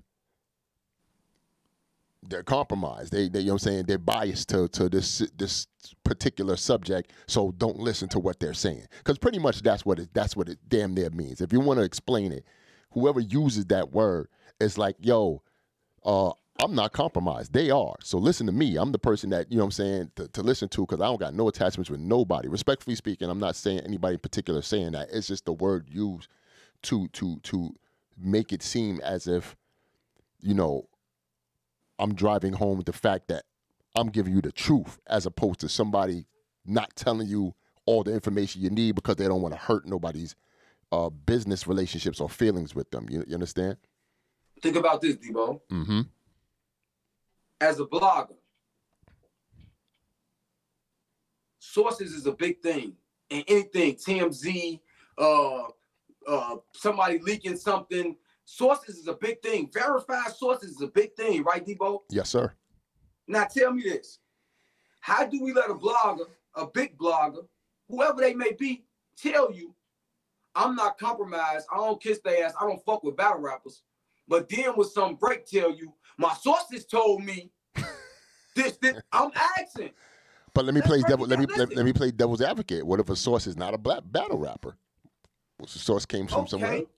But again, how much of your source you gonna take? Is you gonna take the source of someone that's telling you he know the source of the source, or you gonna tell somebody, or you gonna believe somebody that got a relationship with the direct source? Mm-hmm. Now you may say it's compromised because you want to get the story off that you want to get without it being the real story, because nobody likes the truth. A lie is more entertaining than the truth. Yes, right? It is. Yes, it is. So think about this. If I'm telling you I'm not compromised, I don't fuck with these battle rappers, but when some break, I got the sources. But you know, Cola got all the relationships with the battle rappers, and I can get you a real answer directly, whether you feel like it's your answer or not. And again, that's what goes on in battle rap. A lot of dislike in battle rap is not because they dislike the person. They dislike the person's view on something, and that attaches on to how somebody think that's somebody's personality. And it's not. And it kind of messes up battle rap when you go on these, I don't like him because he be talking that. No, bro, just because I have an objective side in this, which we all gonna have objective sides depending on the battle, because if we don't, what is there to debate? What is there to talk about? Criticism brings controversy, that brings the conversation. And that's media. Right. Without no criticism and controversy, it's no conversation. Do you think that word compromise is geared point to specifically the battle rap traps, the Black Compasses, and the J Black champions of the world? For sure. Hands down. Everybody, they said black compromise media. They said. That's because, again, if I got, again, Debo, it's simple. And you ain't got to like me to understand this. Nobody that's going to watch this. If I got all the respect of the people that all of the people, millions of people is watching, that's what matters. If a Geechee can go up there and say, I respect Black Compass, and millions of people respect Geechee Gotti, what does that tell you? We got to open our eyes up. If Sue Surf, one of the biggest battle rappers, saying Black Compass Media, one of the realest, what is that telling you? If I open up a space, think about it. Because MBS, shout out MBS, he did yearly. Mm-hmm. We know if he would have put Sue Surf Spaces average up there, it would have been insane. Mm-hmm. But he only did 50. Mm-hmm. And he barely opened up spaces. So he was doing it probably 200s, 100 some pluses. And it made us top 2. I'm the 5th person on Black Compass, right? Right. But I was second behind a million-view battle rapper like A Verb that's been here 15 years. Mm-hmm. What does that tell you? It got to be something there, Debo. Mm-hmm. That means my relationships I done built, the conversations you can get, all that then worked in my favor by being outside, by having these battle rap relationships. So you can hear Geechee Gotti in the space. You can hear Sue Surf in the space. You can hear A Verb in the space. You can hear New Jersey Twerk in the space. You see what I'm saying? Mm-hmm. That's the voice that was created within all that work of going outside and getting those relationships. Without those relationships, what are we saying as fans? These battle rappers is Hollywood. They don't fuck with nobody. They don't even come say nothing to us, but want us to support their videos, support their music, do this and that. I created an avenue or added on to an avenue. Shout out my boy Weed and Battles. Shout out EFM at the time and other people that had spaces. Shout out Henny, Doc Petty, and all these type of people that had spaces that allowed me to come in that lane as well and make a bigger, more impact on it by having these relationships with these type of battle rappers. Mm-hmm. So I can break these type of stories that half of the YouTube, whether you like it or not, records it and put it up on their channel. And that's from Battle Rap Trap, Temperature Check, The Real The Dons, Bumpy Boss, to all the media guys that y'all listen to. Keep going, my brother. You see what I'm saying? So at the same time, these relationships that you call compromise, tell me one top analyst in any sport from Oprah to anybody that don't talk to the top of the top stars and that don't add to the prestige that make their words more valid. Right. Only in battle rap that you don't have to have a relationship with no battle rappers, but you got sources and everybody should believe you. But the people with the battle rappers can come tell you a story, but not how you want to hear it, but we compromise. But no, maybe we're telling you the real story and what he's telling you got some steroids on it. He pumped it up. Got you. You see what I'm saying? And that's the difference between. We ain't chase numbers on Black Compass. If you watching and you appreciate the content, we appreciate you for watching and we support you back. Mm-hmm. But we ain't finna do all this adding and this and that just for a story to look uncompromised when it is a respect amongst men here. Right. Is an etiquette here as well. So that's just my point, to be not long-winded, but long-winded on it. You was on the spaces. Well, I heard of spaces, man. Shout out to DRDD and shit, man. They take all the good spaces and put it up there, man. You were on the spaces pretty much, and I'm not gonna hold you. It was a classic moment. We don't get a lot of classic media moments and whatnot, but this was one. Piper Boy was on there. Caps was on there. You were on there. Tony Bro was on there. Polo was on there.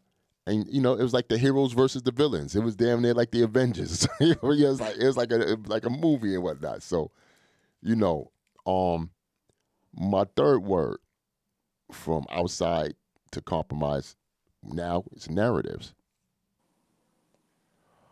There's a thing where niggas gotta eat. We gonna keep it 100 across the board. Niggas gotta eat. You know what I'm saying? And we can't really tell nobody how to do what they do to eat, right? So I say all that to say, when I say narratives, unfortunately, we don't like the narratives that a lot of bloggers paint and stuff because it makes it look kind of crazy, and that's not. It keeps it up in the air. It's pretty much a vague description of what the truth could be. do negative or controversial rather narratives do it hurt the game when these bloggers do this thing? Do paint narratives as such? No, I mean, I'm gonna keep it 100. Narratives only come in when it ain't something that maybe a battle rapper agree with. And I'm gonna keep it 100. Even though some blogs can paint different type of pictures, respectfully they can, but so can battle rappers. You see what I'm saying? Like, hold on. One for the media. I like that, Cola. I like that. Go ahead. Because it's only like, you gotta understand this. It can't be a narrative if we sent you choking 4 battles and we speak on you choking in 4 battles. We ain't create a narrative. This is what we watched you do. So you can't be mad at a blogger that's speaking on you or saying you might choke your next battle. Mm-hmm. If you've been on the main stage 3-4 times and we say you might get killed your next main stage battle, you can't say we making a narrative, because it's true that you've been killed in these big moments. We got the proof. We watched it. Now, narrative is me saying, I know you're going to die. You come unprepared, but I know you always be prepared. And I know you personally enough to know that you work hard in your craft. That's the narrative. Right. Me saying that, as well as me knowing you, Debo, as me saying, man, hey, I heard some things about Queen of the Ring and they might be broke. Mm-hmm. But I talk to you every day. That's a narrative. Mm-hmm. You see what I'm saying? For views. But if I'm saying, hey, them boys down bad, and I know this for sure, because I'm the source, I ain't making no narrative. I'm reporting the news of what's going on. And that's my job too. So battle rappers pick and choose that narrative line with bloggers. But it is some bloggers that grab and pick at certain topics that make narratives. Right. But all this we do is predictions, hypothesis, whatever, assumptions. That's what this art form is until whatever happens, happen. Or could it be disproven? Murder Mook said this in an interview with us.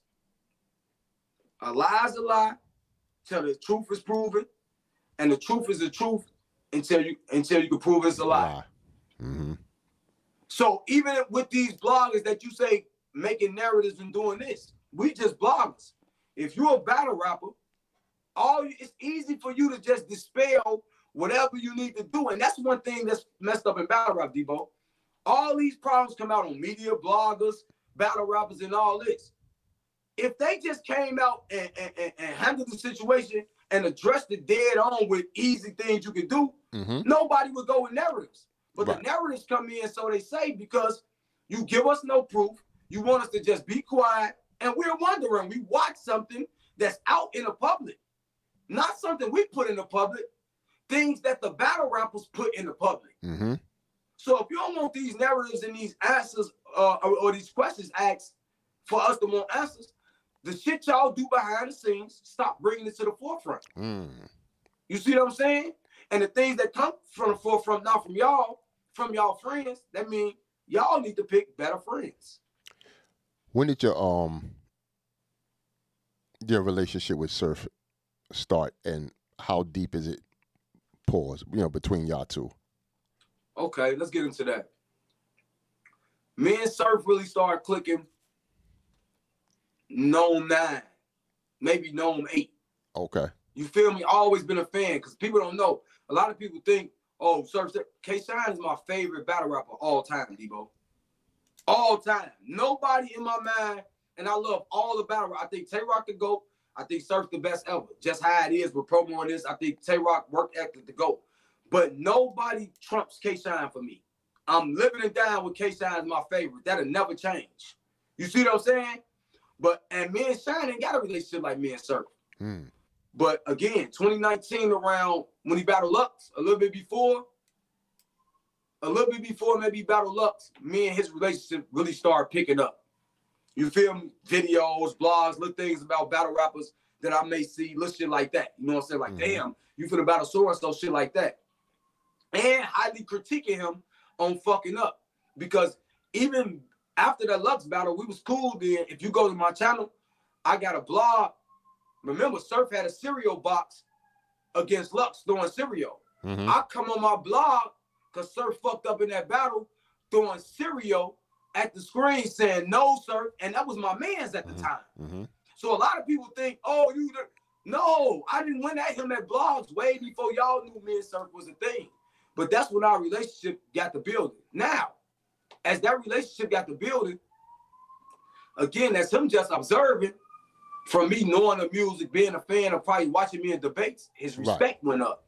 Right. So the more his respect went up, the more when we start talking and I got his number, we talking about like me and you, more things than just battle rap. How your family doing? How you doing? What's going on? You know what I'm saying? We kind of part of the same environment. So we talking about more advice back and forth. Look, bro, do this, do that, do that. So me and Surf already had a relationship before the whole world even knew. Like it was a big thing. I'm talking about a real, like, nah, that's my dog. And I appreciate him for sure. And we're going to get into that when we get into the whole thing. So off of battle rap, off of battle rap, y'all cool. Like this is not a battle rap friendship. This is not a battle rap thing. Okay. Off battle rap. Like even if people know on Spaces, me and Surf may talk battle rap. I don't do the text message phone thing, but if I show you my phone, we talking about family, his family, my kids. Well, I'm gonna play devil's advocate for you, right? Just for the wackos and shit. They'll probably ask this question. They'll be like, well, how y'all gonna be like good friends off battle rap like that if he lives in Jersey or Atlanta and you live all the way in Chicago and shit like that? Because I go to the events, frequently. That's a fact. This is what I'm saying. If a battle rapper, think about this, Debo, in 3 years, it's been a lot of events. If I'm going to 15, maybe to 20 events a year, I'm in city sometimes 3 to 4 days max. Who you think I'm hanging with? Who you think I'm building with? Who the people we encountering? Battle rappers, right? So that means now you able to see my personality and what's going on with me in the real. So now your relationship for me, plus my judgment of how I break down battles, your respect for that, is taking us to a whole different level that the average fan that don't come to events can understand. Same thing with me and you. Exactly, like me and you. Like we seeing each other so much just because we look, this business ain't like we not traveling. That's what the outside thing takes over.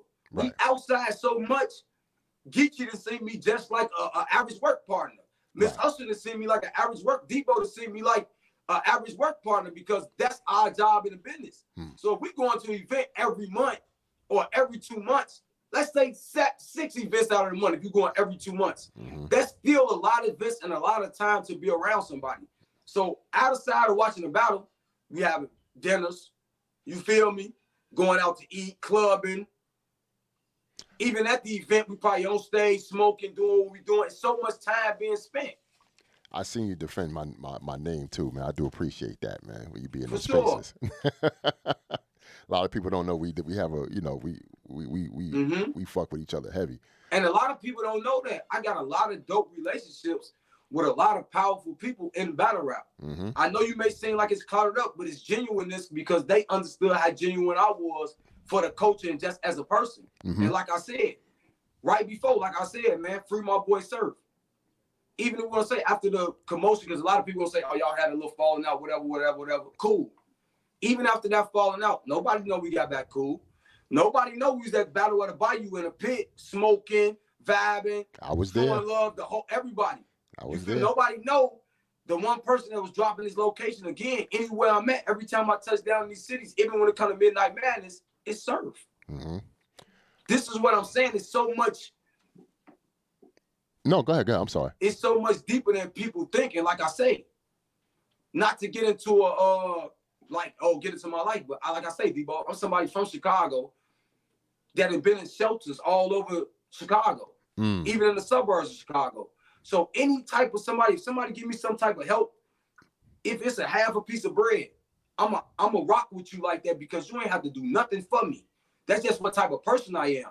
So you may take it like, hey, he always backing somebody, but listen, you need more friends like me, Debo, because I'm going to fight with you.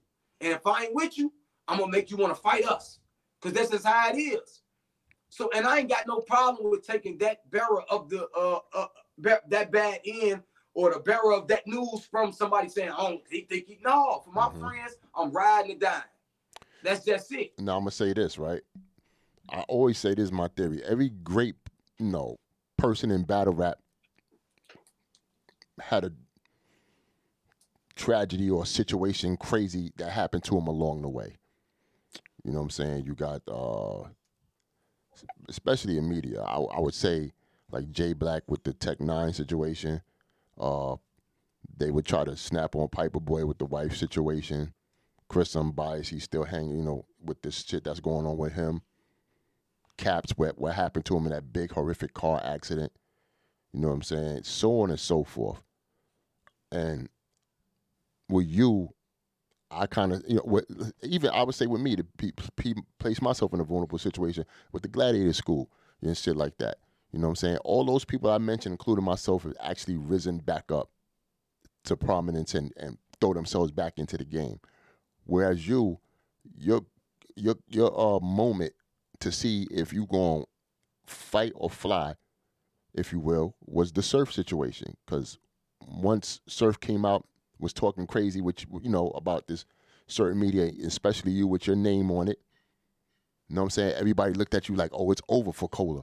Like, yeah, the biggest battle rapper in the world done shitted on him and he ain't coming back from this and all that shit like that or whatever. Like, ooh, you understand what I'm saying? So it was like, some people was like, yeah, we gonna leave him right where he at. You know what I'm saying? Or people that was even, let's say, for you, wasn't as public as like, yo, that's my man Cola, man. You better chill the fuck out. You understand shit like that? So it was your moment to stand on your toes and respond to anything and come up and be like, I'm still here. You understand what I'm saying? How do you feel about you just standing on your 10 toes and the repair of the relationship you had with Surf? Okay, I'm gonna tell you this. I learned something from that, Debo.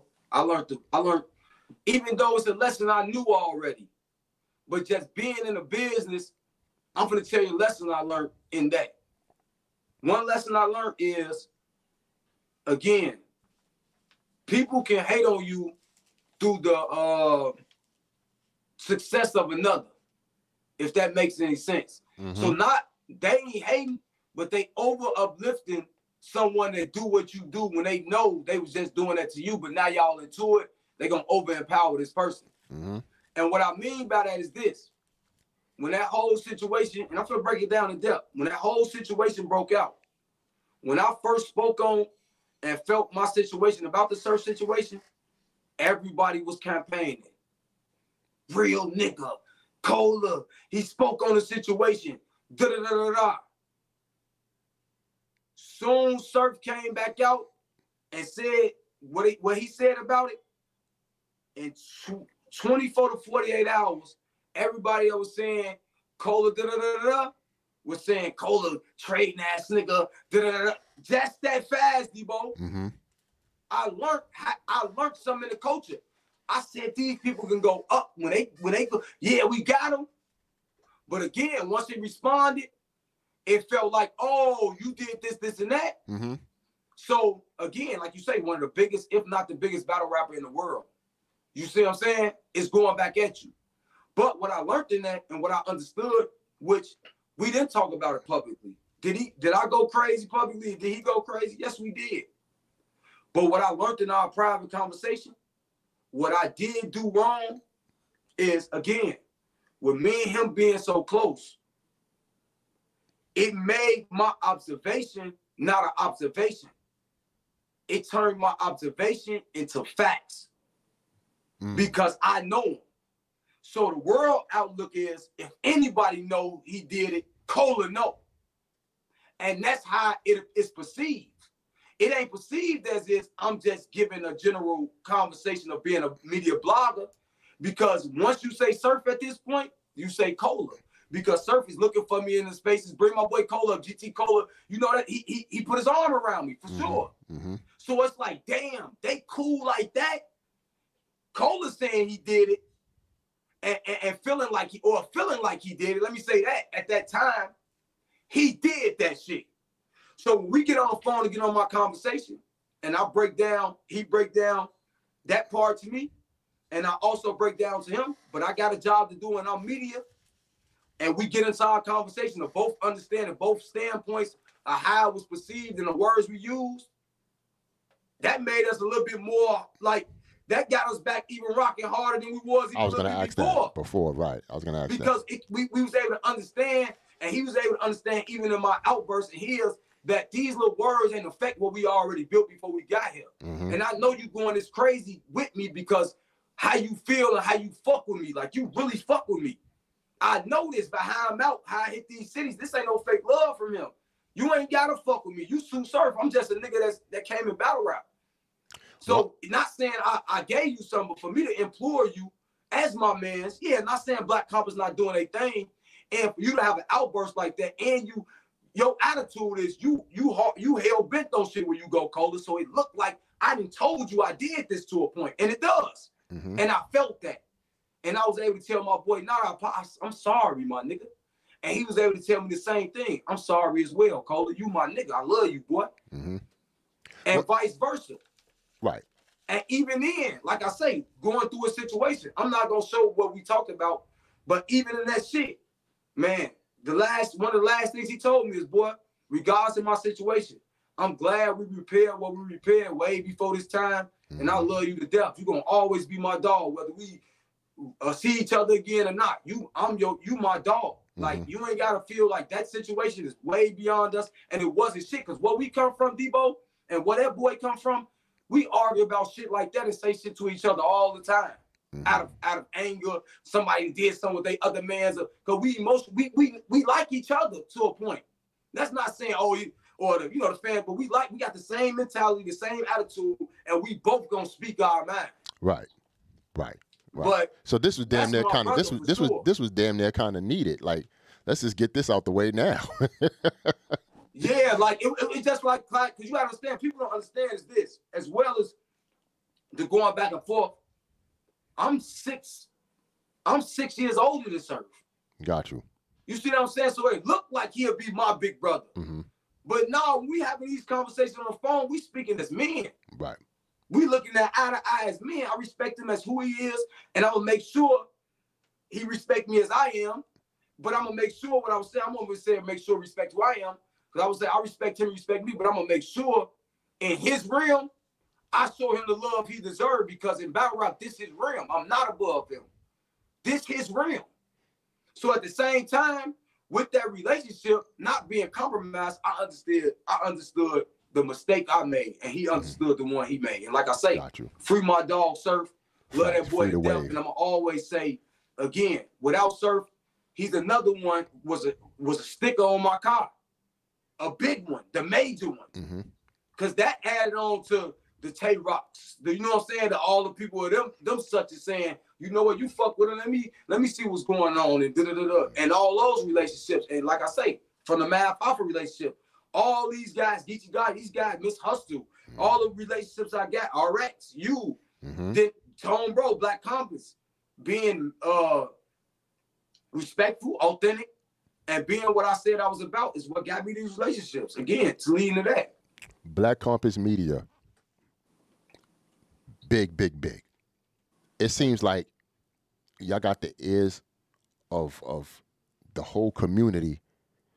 It baffles me on how you can get the biggest names on y'all on video, because it's hard to get interviews from these battle rappers. They either ducking and hiding or don't want to be out there speaking about nothing. But if they want to clear something up, or be like, get that media press on how they want they shit out there, as far as when the upcoming battle goes, you have to go to Black Compass. You know what I'm saying?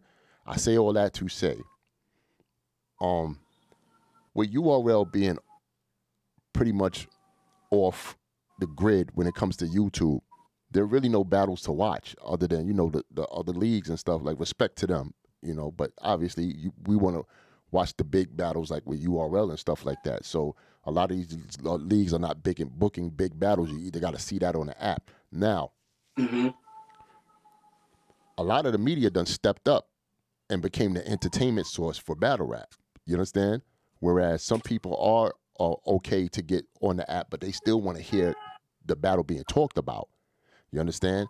And with Black Compass, y'all seem like y'all can call anybody from Lux all the way to Geechee to whatever battle rapper y'all want and shit. It's so my question is, how did it? You know, y'all been grinding for a hot minute. How does it feel to even get these people to instantly want to come on y'all show and talk they shit and just, you know, be the information to the culture and shit like that? Because y'all in a unique position, because you could still talk your shit but still get love from the battle rappers and stuff like that. You know, whereas a lot of other bloggers are not in that position to even get a battler to get on a channel, let alone an interview or anything. I know I find it hard sometimes, and I'm the big homie. You know what I'm saying? But y'all such a central nucleus when it comes to media for battle rap and shit like that. You know what I'm saying? Like, I want to know. I want to understand if you understand that, and you know, if you do, how does it feel to even have that pulse of the culture and the community right now? Like I said, Debo, I have worked hard, but a lot of this come on the respect of my brothers, man. Tone Bro, you feel me saying? Posey, you know what I'm saying? Drizzy. And again, I got to give a lot of flowers to my boy Polo, because when it comes to these interviews, Polo go get them interviews. If you really ask him, Polo go get them interviews. I'm gonna hit so-and-so up. I'm gonna say Polo was one of the hardest working people in the culture, bro. When you see these interviews of a lot of these top tiers, and don't get me wrong, that's majorly Polo and Tone, man. They the guys that go get the interviews. They speak to whoever. So when you see a Mook, when you see a Rex, when you see a A-Verb, when you see a up-and-comer, when you see somebody that's new talent or something like that, that's Tone or Polo for sure, hands down. Polo for sure. Polo really, again, we all done brought some dynamic to what's going on. Like I say, Tone do what he do with the judging and all that such at a high level. Polo know how to go get that talent and do what he do on a high level with getting those dope interviews, being that presence out there, being like a spokesman, him and Tone. They know how to handle the business with the leagues and all that to have that reputation up high. Me as well, having my connections with my certain people as well as, again, gift and a curse before we even get to that further. Of me even being able to have this Twitter impact is, like I say, beyond my boy Surf. I gotta shout out Hennessy TV. You feel what I'm saying? Before I was coming on Twitter Spaces consistently to build that fan base, that's how I got there. Had a situation on Spaces. I ain't coming on here. Got an invite to a space from Hennessy TV to address the problem. And after that day, I had started coming on Spaces since then to even have that success on Twitter Spaces consistently. Because don't get me wrong, Black Compass probably had the first over 1,000 spaces on Twitter. Let's get that all the way corrected. The numbers, go look at the space boards. Y'all got them. Go look at them. They got them out. But at the same time, to consistently every day, day by day, put that pain in to get that notoriety, I definitely got to say, brought me to that Twitter. Once again, you know, whereas, what do we call those things? Not Twitter Spaces. What was the other thing? The other app that we would get on. What's the other app? Discord. Excuse me, I'm bugging the fuck out. Okay, whereas in Discord, it's hard to get on. You know, a lot of people try to find ways to get on and stuff like that. They just do with it. Like, I'm good. I don't even want to. Because I knew it was hard for me to mess with it for Discord. With Twitter Spaces, it's so easy. If you got a Twitter account, just press, listen, good, right? So, with that said, being that app is easier to handle with, and you're going to get a whole lot of more people on that app listening to things and shit, right? So, right now, yourself, because I know you're on as a host most of the time, and you know you got Polo. You're in a unique position, whereas you get not only a battle rap guest, but you get league owners, fans, the whole community to listen and you know, every now and then chime in, which could be either A, chaotic, or it could be B, you know, very harmonious and shit like that. And like I said, when I heard that space with you, Angry Fan, Piper Boy, Hustle, Polo, and there's probably a few others, but that's mainly what I heard throughout the on the YouTube joint with the spaces with you on it. I say that to say, you're in a unique position to regulate the community, pretty much to bring it together, to let them know what's wrong, what's right. Yo, we ain't going for this. Yo, this is cool. Or yo, that, you know what I'm saying, we got to figure this out because this battle happened and stuff like that. Even things that's outside of battle rap, like say, quote unquote, verbal beefs and shit like that. You can get one person to come on, another person, they handle that over the spaces and call it a day and shit like that. How do you feel the spaces that you do can help the culture move forward? I think to a point, Debo, the whole culture helped the culture. See what, again, like you said, chaotic is what people gonna click on. But what people don't understand is that when it comes to spaces, it's been so much high quality conversations about great things on that space that the other bloggers don't get. And that's what the people miss. See, if we was really worried about messages and showing growth in how we talk and how we be commended, we'll have way more dope conversations from those spaces than we do have arguments that hit Twitter, or hit YouTube.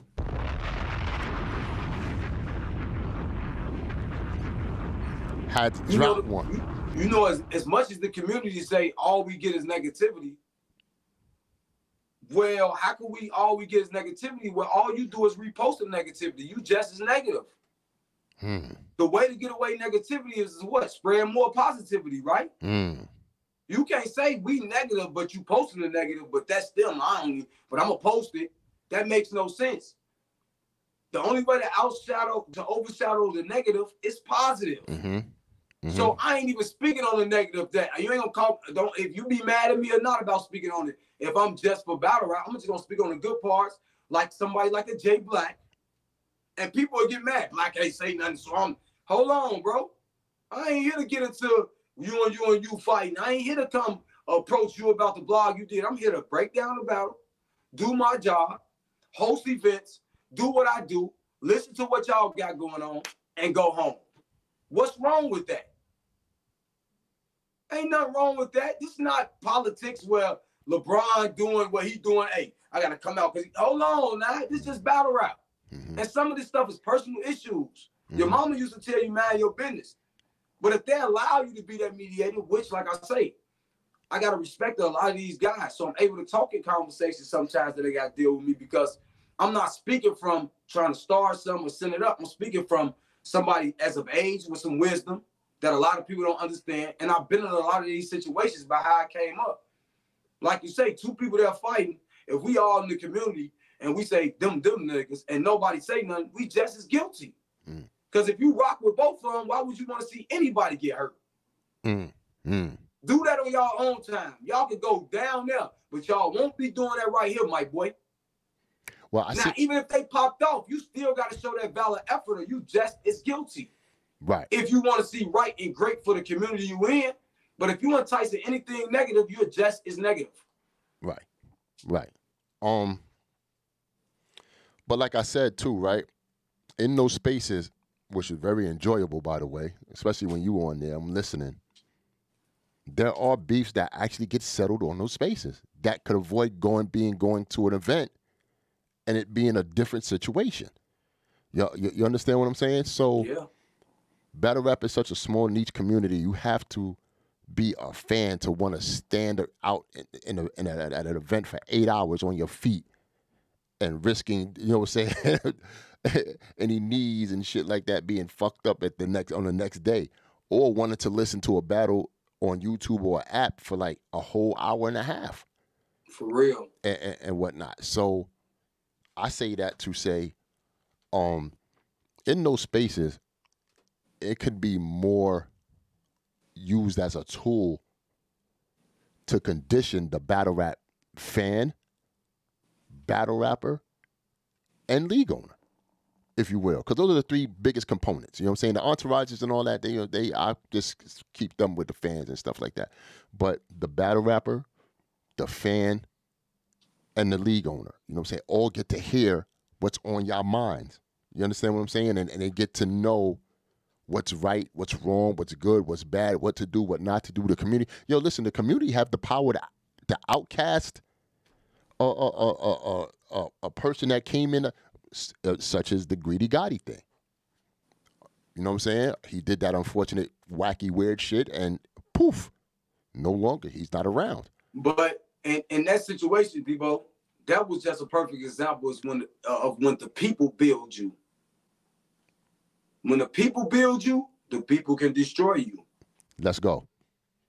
When you build you, the people can't destroy you because they didn't build you. So they got no claim to you being who you are. I like that. That's true. He was built amongst the people. So the people was able to take him out of here. I was built among the community by being Black Compass, Debo, and Math Office and all these. So it's a difference. You can't take my power unless the people of Debo, Sir, and not saying I got some big power, but I'm saying my status, unless Debo, Geechee Gotti, Miss Hustle, and all them type of people start rocking with me, because that's why I gain my respect. That you gain, certain people gain their respect amongst the people. Some gain their respect amongst the culture. And that's the battle rappers and the league owners. And that's what I did. Got you. So that goes back to why you said too, I was able to kind of stand through that fucking hurricane tornado. Right. Because I wasn't just only built, I do have integrity with other people to know, not just from the fans knowing. Because once the battle rappers shit on you and the fans built you, they take away all your power. Wow. But when you got some type of prestige with a Smack, Beasley, Debo, KD, P, Miss Hustle, like I say, I keep saying these same names, but the Geechees, that's hard for them to get you out of here. Now, if they start speaking, then you got a problem. Got you. Then I got a problem. Got you. But until then, I ain't gonna have no problem. In business, the numbers are always a big thing when it comes to certain people, right? I'm pretty sure the fans don't care about the numbers until the battle rappers start bragging about what numbers they are getting and doing and all this stuff.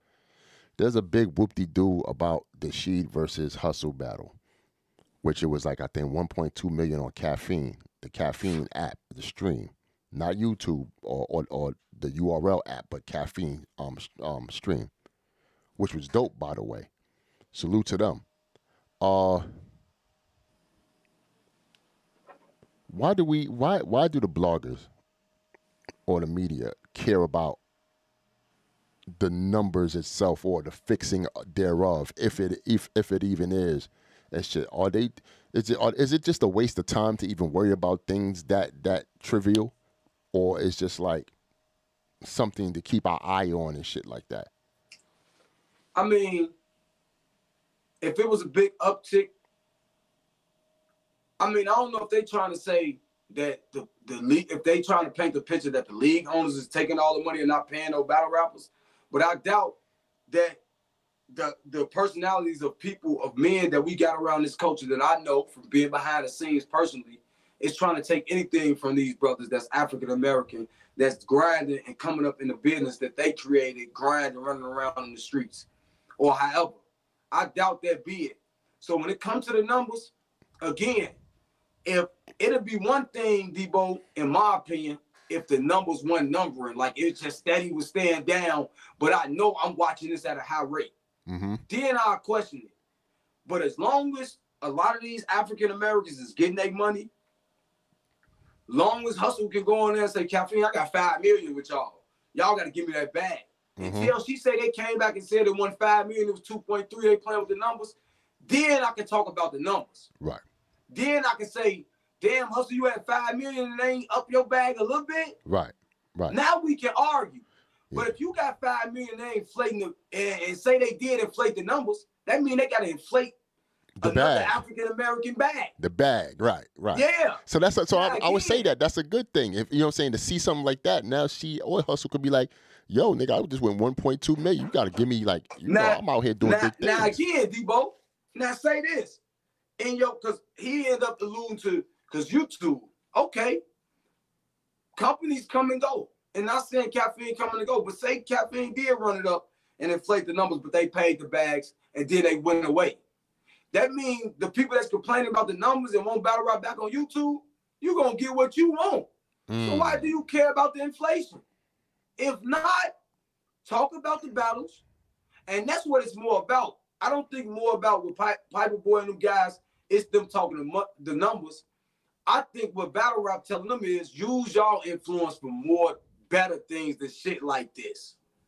Not saying it's petty, not saying you shouldn't want to know, but you ain't getting a bag whether the numbers come in for caffeine or not. But bro, you as Piper Boy Williams, you as Angry Fan, you as whoever, use y'all platforms to more highlight wins and losses or highlight a battle rapper or something like that. Don't use it chasing something that's not affecting you nor me. Right. Because at the end of the day, I tell a battle rapper like this, Debo. If battle rap is not able to take care of you, your family, for y'all to eat and do this, that means you should stop rapping and go be a man. Ain't no reason to complain about what you're not getting here. If you can't negotiate what you want in battle rap being what you feel, go get you a job, my man. Go use your degree that you should have or whatever you got and go get you a job, man, and get you some, make 6 figures like you can if this ain't gonna do it. Right. If not, it ain't nothing for me to complain about because if I don't like to pay or something or the numbers play, I can go somewhere else. So that's what battle rappers, I think, was basically saying, like, nah, we ain't do your thing, but my nigga, you've been talking about this shit for 7 blogs, in their opinion, not mine. That's what they were saying. Like, my nigga, this your 4th time talking about it. Use your time for something else and leave the fucking numbers alone, because we ain't tripping. I know you seen Strike 2.5, and I know, because Pipe Boy can say, I seen y'all tripping at one time, so I'm trying to get the numbers, and that'll be a valid point. But at the same time, as an adult, your job is to say yes or no. These not kids. And that's what we got to remember. These are adults that's saying yes or no, that's choosing their career path. Let them worry about the numbers. Got you. Unless you going to be a manager. Got you. That's what the people saying, not me. No, understood. Well, let me say this. You know, this is a real one.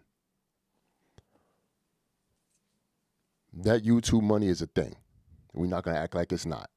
You know, people get paid and stuff to pay their bills, rightfully so, and all that stuff. So, do you think some bloggers sensationalize certain narratives or titles or just like blogs just to get those numbers up and really don't care about anything else but the bottom line, which is they money monetarily?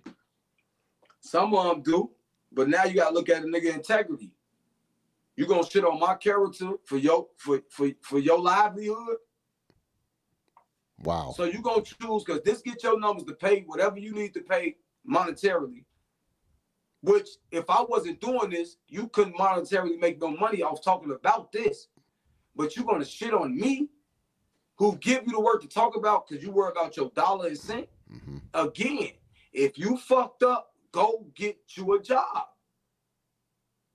If you supposed to be a forefather of this shit, yeah, we're gonna talk about the bad and good. But your shit should be more good than bad because you are a pillar. Some people don't know what pillars are. You can't say I'm this, and that, and sit up at the top, but you doing bottom type nigga type shit. That's what's gotta change. If you are a pillar, you should have more good than bad. It is your job to speak on what's going on. But y'all fighting for the wrong integrity. You don't fight for the integrity of the fans. You don't fight for the integrity of the people that you covering first. Because they are the work. They are the product that you speak upon.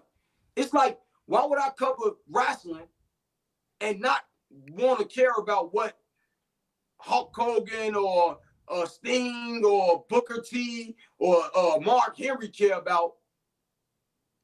But I care what the fans saying. That don't make no sense because the fans out there to see Mark Henry now. You see what I'm saying? So that don't be registering to me, but different strokes for different folks. Should we care about a blogger's or a league owner or a battle rapper's personal life? Should that seep into battle rap? Even though we know it does, but what's it don't seep into battle rap. See, I say this. And I learned this situation too this year. I learned a lot. You only should touch things in battle rap once the battle rappers then put it out there. Now say this, if two battle rappers went through something, but it wasn't in the battle, nor was it on the Twitter spaces, it was just at the event, I shouldn't come to the internet and say shit about that. That wasn't my business. Right. But if they come to the internet and go on an Angry Fan or go on a Debo Big Homie show and talk about it, it's all within our right to do what we feel. Because y'all brought it public. Once it goes public, it's public. Mm-hmm. You can't tell me to be private with something you made public. That makes no sense. And that's what battle rappers, think about it. We're not doing none of this. It's one of your peers or somebody you allow around you or one of these people that's around your circle that'll come back and tell one of these bloggers or send one of these bloggers some footage that's around you. Mm-hmm. And once it get out, you can't tell people, man, y'all bogus as hell because y'all talking about that shit. No. Right. You got to holler at who broke it. Because once the story go, it's all in the blogger, right? That's when you got to get your money. It is what it is. But within that story, have the right story and the whole story. That's key. Don't have one side and one side, even though one side of a story get the other side. Right. It does. But if you want to do some real work, get the whole story so you be as close as right as possible. And when you're speaking about it, have enough integrity where it don't look like you really shaming a nigga where like he mad about it. Like, nah, you just speaking my truth and he got to honor that. Got you. One or two last questions. I'm gonna let you go, but this was a goodie. I like this. This is a dope interview.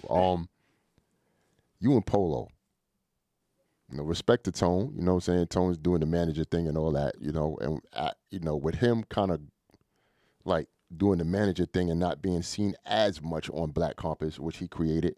You and Polo kind of picked up the slack video-wise, like, doing the lives and all that. And when I look at those numbers, them numbers is like, they big, especially when y'all do the bar guys and stuff. Like, the chemistry between you and Polo was damn near like Jordan and Pippen and shit,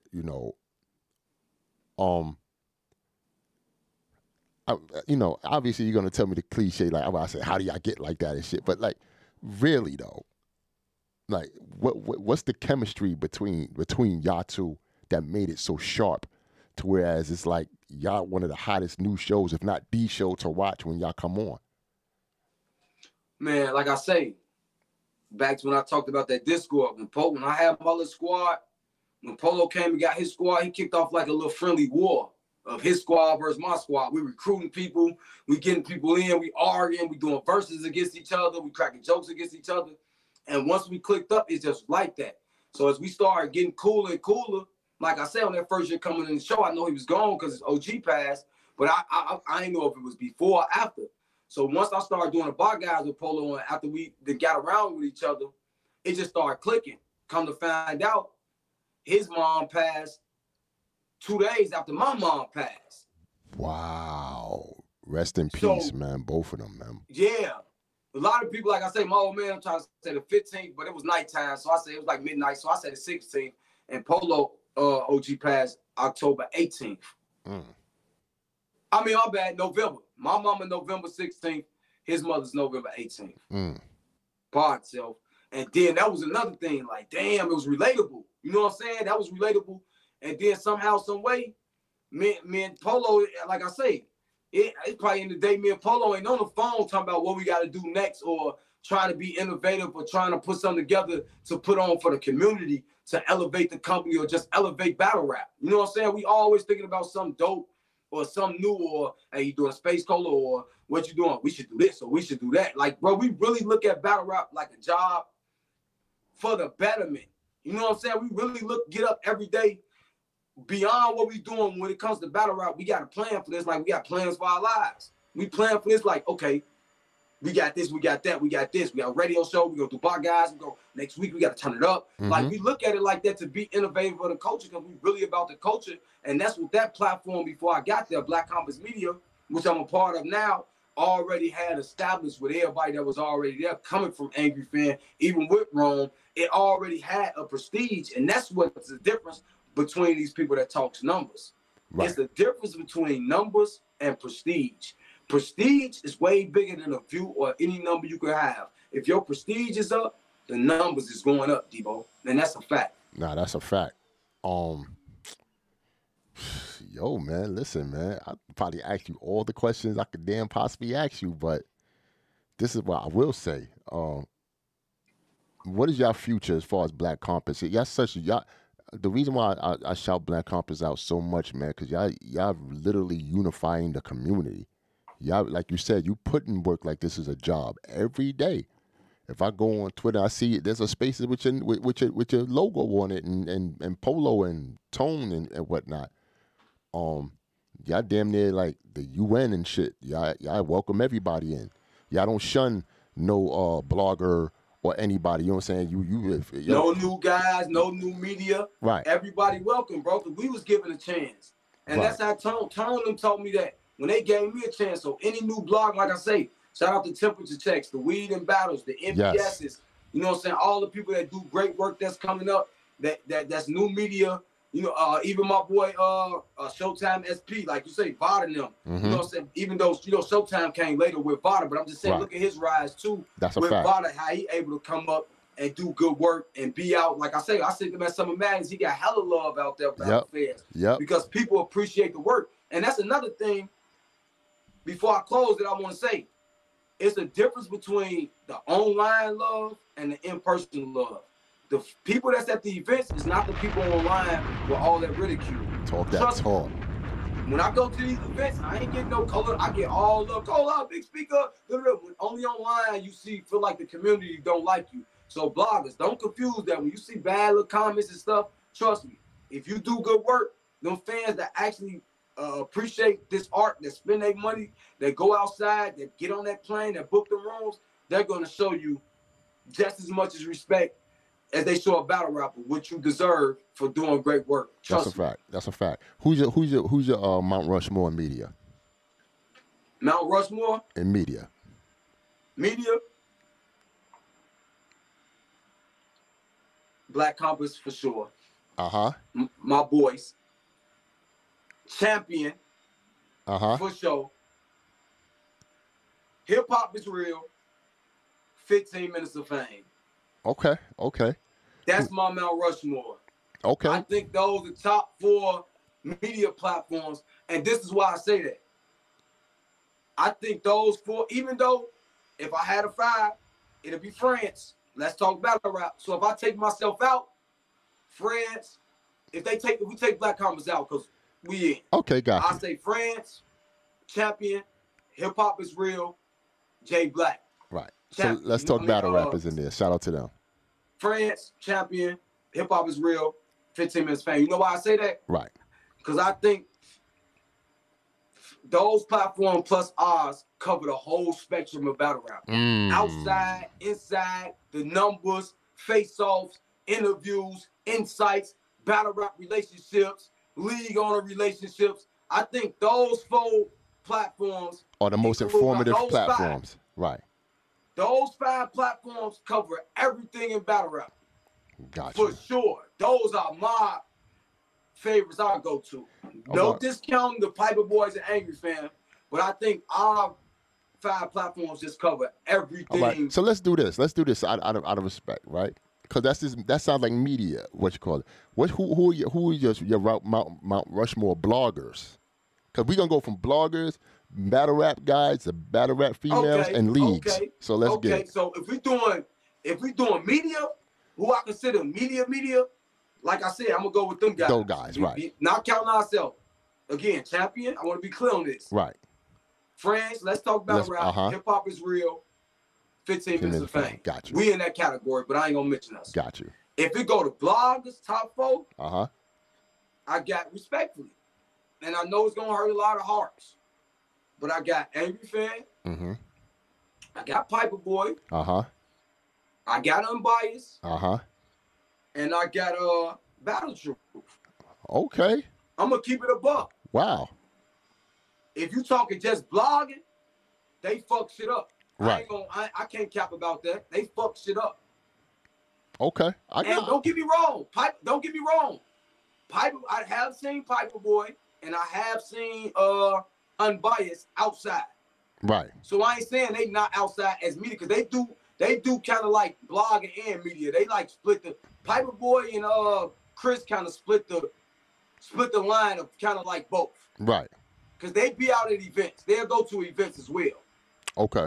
But if you talk about full blogs, it'll be Chris, it'll be Unbiased, Angry Fan, Piper Boy, Battle Truth. If you talk about media, Champion, Friends, Hip Hop is Real, 15 Minutes of Fame. Got you. Battle rap guys. Battle rap niggas, yeah. Mount Rushmore. Again, I wasn't gonna have them, but I gotta have them there. Come on. Murder fucking Mook, man. Uh-huh. Listen, they had me tripping for a minute, Mook. I ain't gonna lie. I got Mook up there. Mm-hmm. This just off work. He's the golden child. He goes. Right. Now I'm going with two of newer guys. I got Tay-Rock. Okay. I got Geechee Gotti. Uh-huh. He carved the head. I got Geechee Gotti. And my last final nigga, I cannot not give it to him. It's that nigga A-Bird, man. Let's go. Captain Market, okay. Man. Okay. It is what it is. And listen, it just changed. Listen, Mook, respectfully, just got back on my shit. And just the impact of A-Verb. I questioned it. I'm going to keep it 100. Not sick, because he was there at first. Then I took him off. Right. But the impact, the way he able to rile these new guys up, put the energy in the culture, pick up like he never left. Because for a minute, it was just Surf. Soon Surf, and Verb always still been here within that. But when soon Surf started going through a situation, right. That motherfucker A-Verb picked up like he never left. He showed you why he's Captain Marketable. Got you. So them my four. I had Rex on there. Don't get me wrong, but I put Mook back.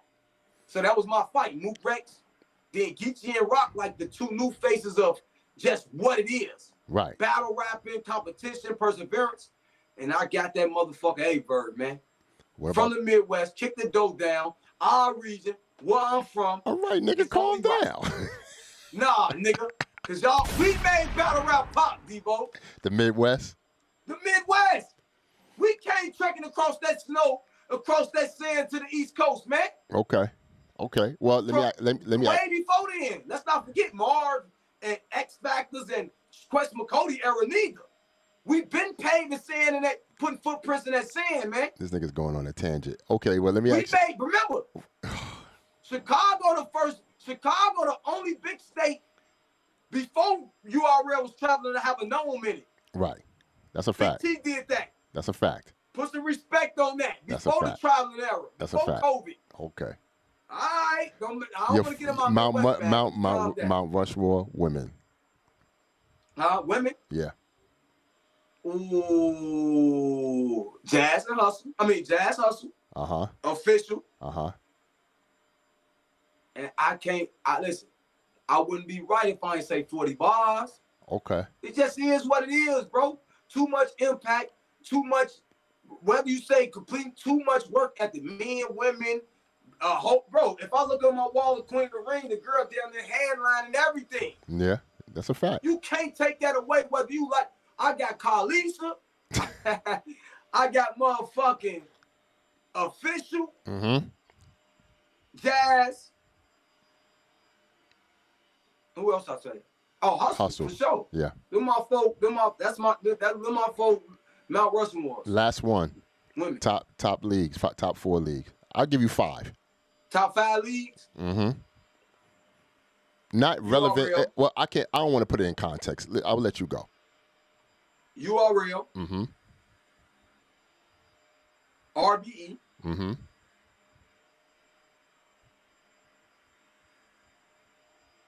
Because this shit got to come with longevity to me. Queen of the Ring. 5 leagues. I got Queen of the Ring. This shit got to go with prestige with me, too. KOTD got to be there. It just is what it is. Okay, that's 4. KOTD, Queen of the Ring, URL. Them just, and my 5th league right now, top 5, I'm going with Chrome, nigga. I got Chrome, nigga. I got Chrome 23, nigga. I got Chrome 23, nigga. What Remy doing right now, so I got RBE, URL, KOTD, Queen of the Ring, Chrome 23, nigga. Respect. But on the respectfuls, I gotta give respect to the Riot. I gotta give respect to We Go Hard, and I gotta give respect to Bullpen. But Bullpen ain't been working like the Riot, We Go Hard, and Gates of the Guard. I can't forget. Can't forget Battle Academy. They doing their thing Battle too. Academy as well, but top 5 leagues, just longevity and just. I know a lot of niggas smoking, but it's gonna be URL, Queen of the Ring, RBE, KOTD, and Chrome 23. That's just it.